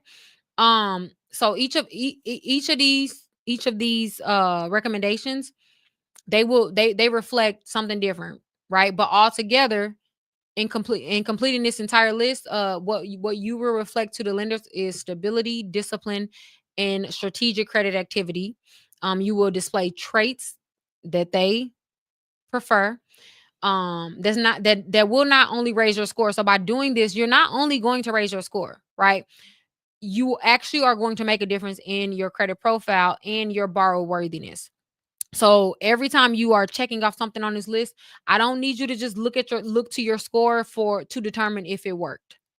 Because most of the time, your score is not going to catch up until like a month or two later, right after you add the accounts, because that's just how credit reports work. So don't look to your credit score to determine if you're on the right page. I can guarantee you, and I don't ever guarantee you guys anything, right? But I can guarantee you, if you do every single thing that's on this list and you give it I'll just say at least 6 months. You don't even have to give it a full 12 months, which you will, because in 6 months you'll see. You give it 6 months after that, we'll be having a different conversation. And that is a guarantee. Not because I'm so genius, not because like this is some magical formula. No, no, no. It is literally just how our credit reports are aligned, how our credit reports are allotted, literally how credit score works, and how our points how our points behave. This is what will make the most difference, right? So it ain't even me. It ain't I wish that I can say, oh, this is some unknown. No, no, no. It's none of that. It's quite literally the simplest things that you can do that will make a difference, and they will make a big difference. So and I'm very sure of that, and I'm very confident in that. So I pray that you guys are taking it serious, and I pray that this is the last year that you guys have to deal with bad credit, because like there's no reason that anybody on this live today next year around this time should still be saying that they have bad credit, even if you have 12 collections, 30 charge-offs, a repossession. I don't care what you have on your credit profile. There's no credit profile. There's no issue on a credit profile that I have not encountered. None. It's none. I've literally dealt with a 302 credit score. Mind you, the lowest credit score you can get is a 300. There is not anything on a credit profile that I have not dealt with, right? And I say that only to say that there is no credit profile that I have ever seen that is not helpable, ever. I've never ever seen a credit profile, a credit situation in the 10 years of me in doing this. I've never seen a single credit profile that cannot be saved, that cannot be raised. But what I have seen is behaviors, and I've seen attitudes and I've seen people give up on themselves or give up on their credit profile because it's not moving fast enough or because they want like an overnight success story or they want just those overnight wins. That's not this. I'm gonna tell you that right now. If you think that you're just going to come here and in 1 month be able to change your entire credit profile and all of that, this is not what this is. You will be disappointed. You will be disappointed. It's not going to make a difference overnight. But if you are consistent with it, and if you actually do even the small things that you may not think is important, if you do everything, I can guarantee you, it will make a difference. And I will put my entire reputation and name on the line. And I don't play about that ever because I take it very serious. And I actually, I, I love, no, I just love learning about credit, but I just love credit just because I have just seen how it changes people's lives. It changed my life, but also I'm able to witness how it changes people's lives, and it changes their entire financial standing. Like people don't realize that credit is the anchor of your financial standing. Like cash is cool, right? Like of course, but credit will surpass what cash can do. It will put you in places and make you qualify for things that cash just cannot unless you're like a billionaire, but I'm just, but even billionaires ensure that they have a great credit profile because credit is capital. It's leverage, right? Then you're having different conversations. And so take care of your credit. Take a year, this next year, starting now. You don't gotta wait till January. Don't know why you would wait till January because there are 6 months or so before January that you could be making a difference in your credit profile now. In fact, I would even actually say, I just thought about it because it's July, about to be August 8th. Okay. I would even say that if you guys start this tomorrow, right? By December, you're gonna see a difference. By December, you're going to see a difference. By February, it's going to be like a 180. By July of next year, you not even going like it's going to be a entire different level of experience that you have with credit. You're not you'll no longer be dreading dealing with your credit. You just won't. You will be actively using your credit as leverage. Like it will change the story in your financial life. I'm telling you. I am telling you. Take the time to build your credit. It's not that hard, and you don't have to have all these fancy smancy accounts, and you don't gotta have all the bells and whistles. I literally today only recommended 4 accounts to you, meaning the bare bones of credit can happen. A 750 credit score with the profile to back can happen with just 4 accounts. You don't need all of that craziness that people be recommending to you. You don't need to buy the trade lines. You don't need to jump through all those hoops, sis. I promise you, you don't need to do it. You really don't. If you just consistently do what we discussed today, it is a guarantee that it will change. It will change your credit situation. Okay. And I hope that I've been able to lay it out clearly for you guys. I've been trying to figure out a way on how to present this to you guys in a way that you guys can understand it, and it's easy. I try to make it as simple as possible and as easy as possible, and I try to eliminate any of the guesswork by being just hyper specific in a way that I don't feel like um a lot of like credit recommendations are like they sort of give us these loose recommendations like pay your bills. I cannot stand that. I see all the time in the comment sections somebody will ask somebody a question about credit, like, how do I increase my credit score? And somebody almost always will comment under them trying to be funny, but like say something stupid like, just pay your bills. And it's just like, yes, of course. However, that says nothing. That it's not. It's more than just paying your bills because you can just pay your bills and have all the wrong accounts on your credit report, and you're still not maximizing your credit score. Like you know what I'm saying? So I just hate that. I just hate it. So I pray that I was able to show you guys, but also walk you guys through exactly what you need and exactly what you don't need. Like if I didn't mention it, it's not needed. You can have it. If you do have it, that's fine. It's just you don't need it. Okay. So I wanted to pull this back up because somebody said that they needed to screenshot it. So shot this again. And then the next time, the next live, I want to focus. Hold on, because my computer is lagging. All right, so next live, we're going to build on this foundation that we've built in terms of like the builder's profile is what we talked about today. But then I wanted to start talking more about risk signals, because that's again just a underrepresented part of credit that people don't really focus on. I wanted to focus on it, especially as you are building credit and implementing your builder's profile. It's going to be you'll be able to like witness this. You'll be able to see how certain things makes a difference. And if you want to screenshot this, you can, but that's kind of like a brief list, and we'll talk about it more in detail next live. Okay. I didn't get the 4 accounts. This is the list.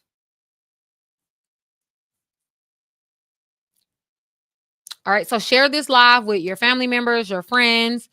This live the replay will be available on YouTube for free for anyone who wants to watch it. Okay.